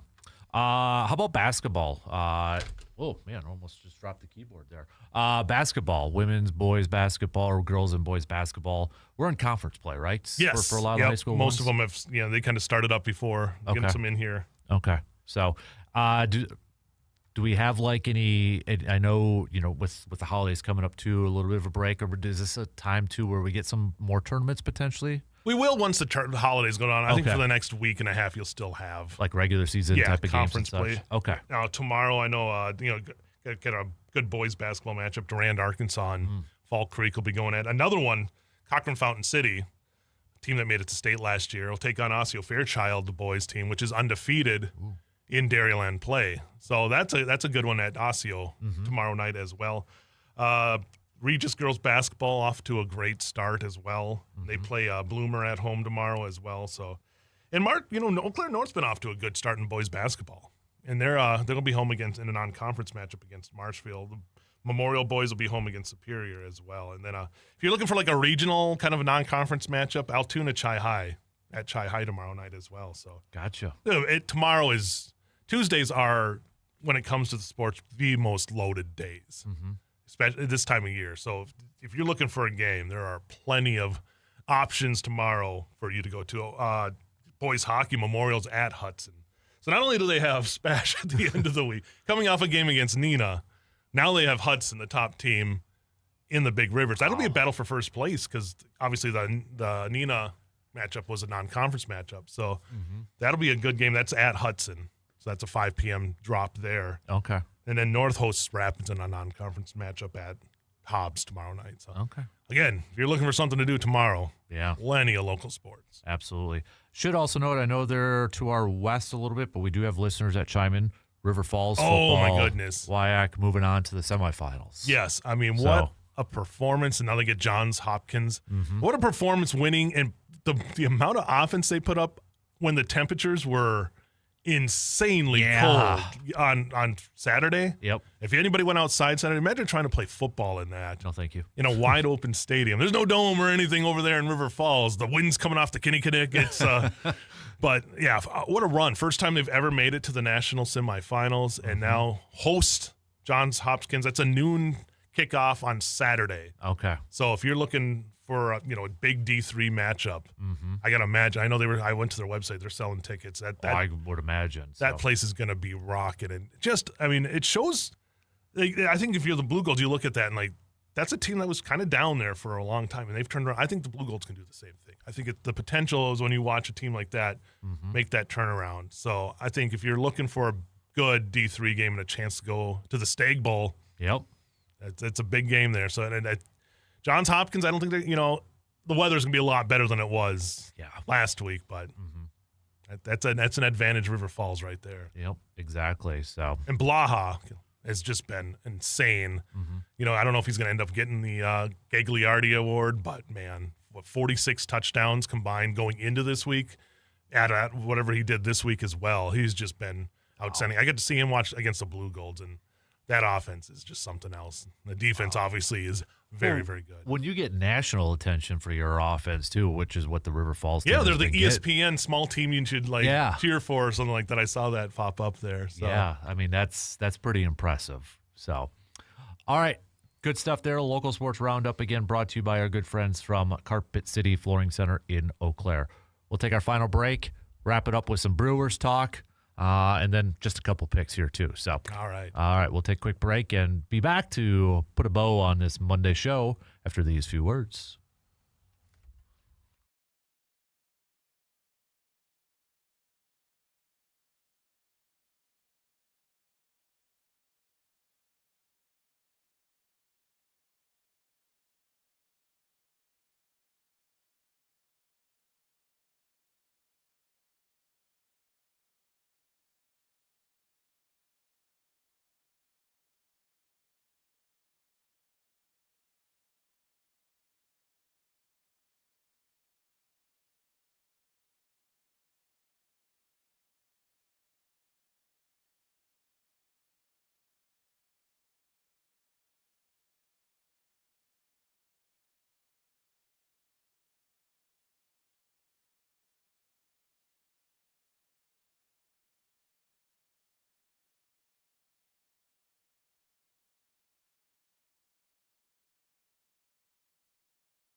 All right, just about 8 minutes left to the top of the hour before we get to our picks here quickly. How about your thoughts on the Brewers trade from over the weekend? Collins and Nick Mears acquired for, and you looked up the correct pronunciation. Can I remember? It's not Angel Zerpa, right? It's not that. So It is. it's like, it sounds like an S. Angel Serpa. Serpa. Okay.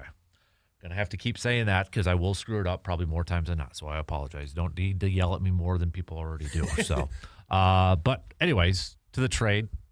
Your thought? I know a lot of Brewers fans were upset initially, but I think it's because we probably haven't heard of Angel. Right.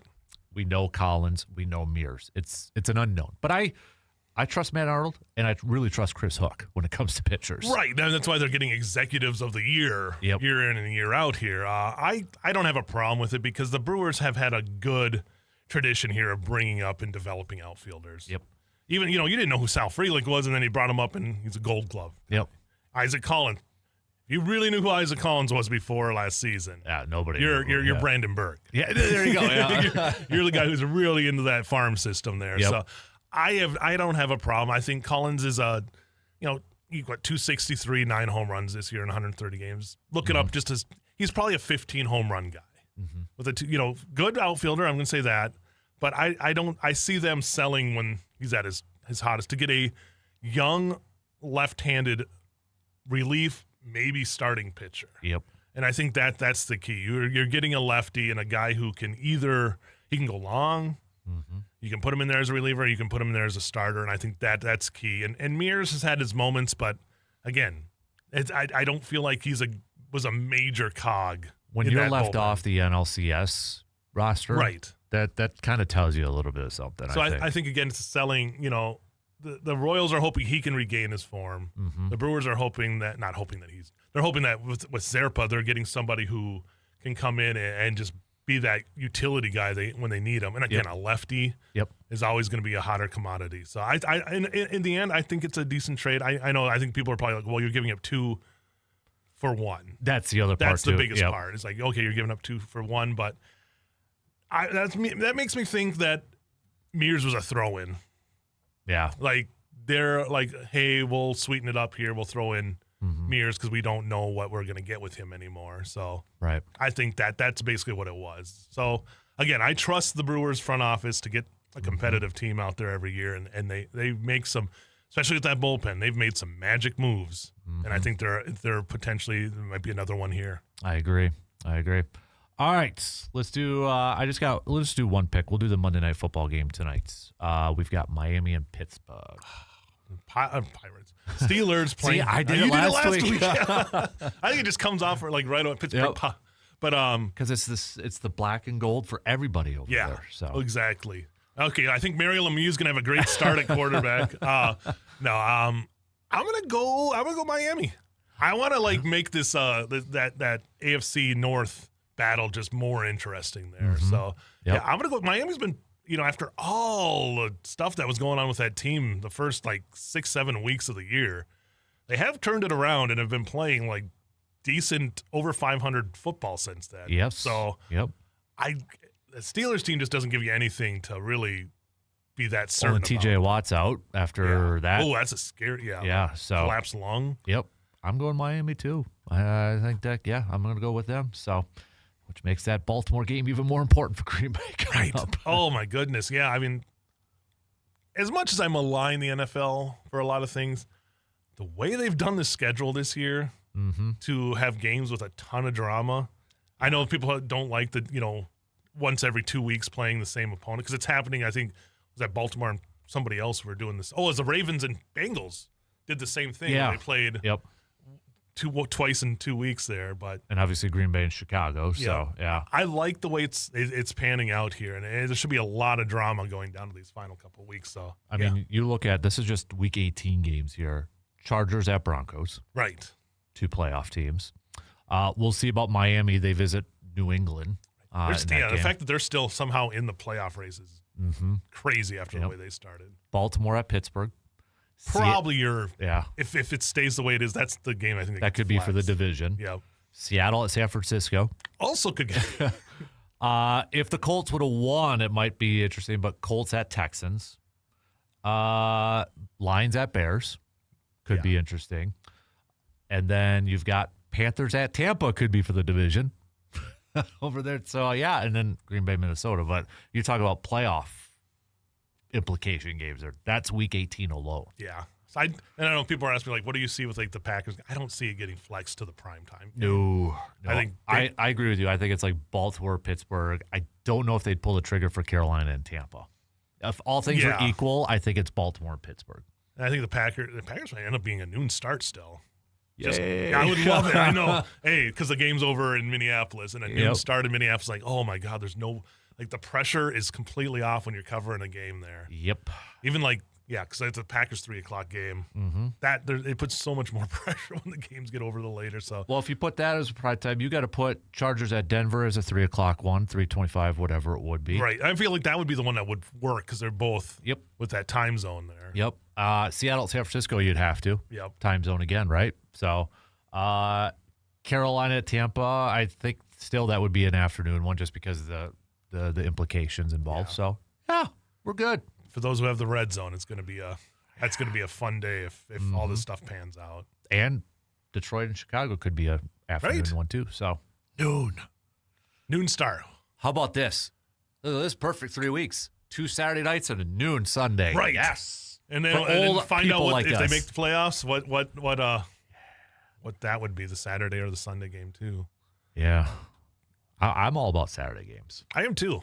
Yeah, especially now that my college football watching is pretty much. Yep. Well, it wasn't much this year anyway, but any of those different start times where it's like, okay, now I don't have to like stop everything and I can do whatever I want on this. And I got Sunday to do whatever. You know, I'm all about the Saturday 7 o'clock. Especially around the holidays. Yes, I'm not big on the Christmas Day games. No, I was happy to see that Ravens game get flexed to the Saturday as well because that was like, okay, I'll be at my in-laws, I can go cover the game, and then I don't have to rush and drive back home that night. I can go cover the game and then come back, sleep, and then drive home and hopefully no weather. Exactly. So, I'm all about it. So, time-wise, 3 weeks good. If you missed it, sounds like good news with Christian Watson. Don't know if he'll be available this week, but given what we saw yesterday, we'll take any good news we can get right now. Parsons, does not look good. Don't have solid. We'll probably find out this afternoon from LaFleur. Yep. So, all right, JC, appreciate it, man, as always, for stopping by and hanging out with us. No problem. So, we'll be back again at it tomorrow. We'll talk more Bucks coming at you tomorrow. I know we didn't get a whole lot into it, but just an ugly, ugly performance yesterday by the Bucks. Beat the Celtics and then lose to the Nets. There was Eric Name had a quote. Let me see. I only got like a few seconds here from his article really quick. Yeah.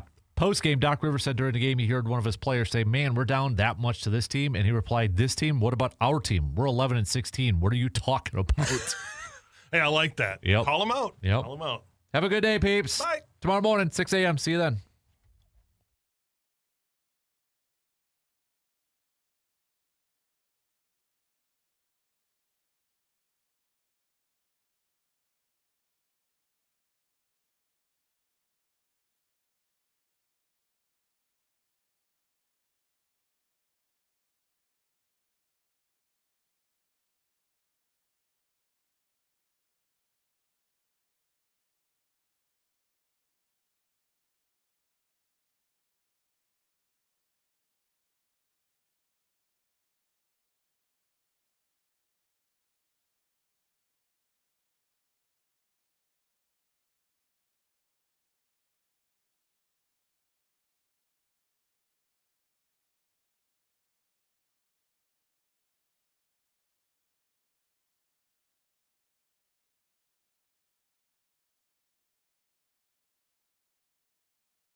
Let's not kid ourselves.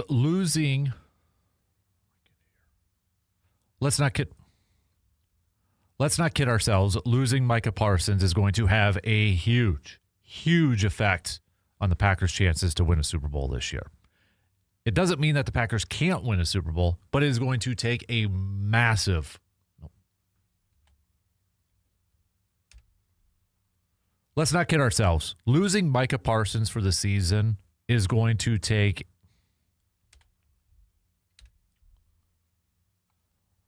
Let's not kid ourselves. Losing Micah Parsons for the entire season is going to take a massive hit to the Packers' chances at winning a Super Bowl this year. Massive hit. It's now going to be up to Lucas Van Ness, Rashawn Gary, Jeff Hafley, the entire defense to step up in his absence. You cannot replace Micah Parsons with just one player. Now we're going to see what these other guys are made of. They want an opportunity. They want a chance to play. Here is your opportunity to make a name for yourself. Here is your opportunity to showcase why you are maybe one of the better players in the league, Rashawn Gary, or why you deserve more playing time, Lucas Van Ness, amongst others. And from the offensive side of things, they are going to have to be more crisper. It sounds like Watson avoided a major injury.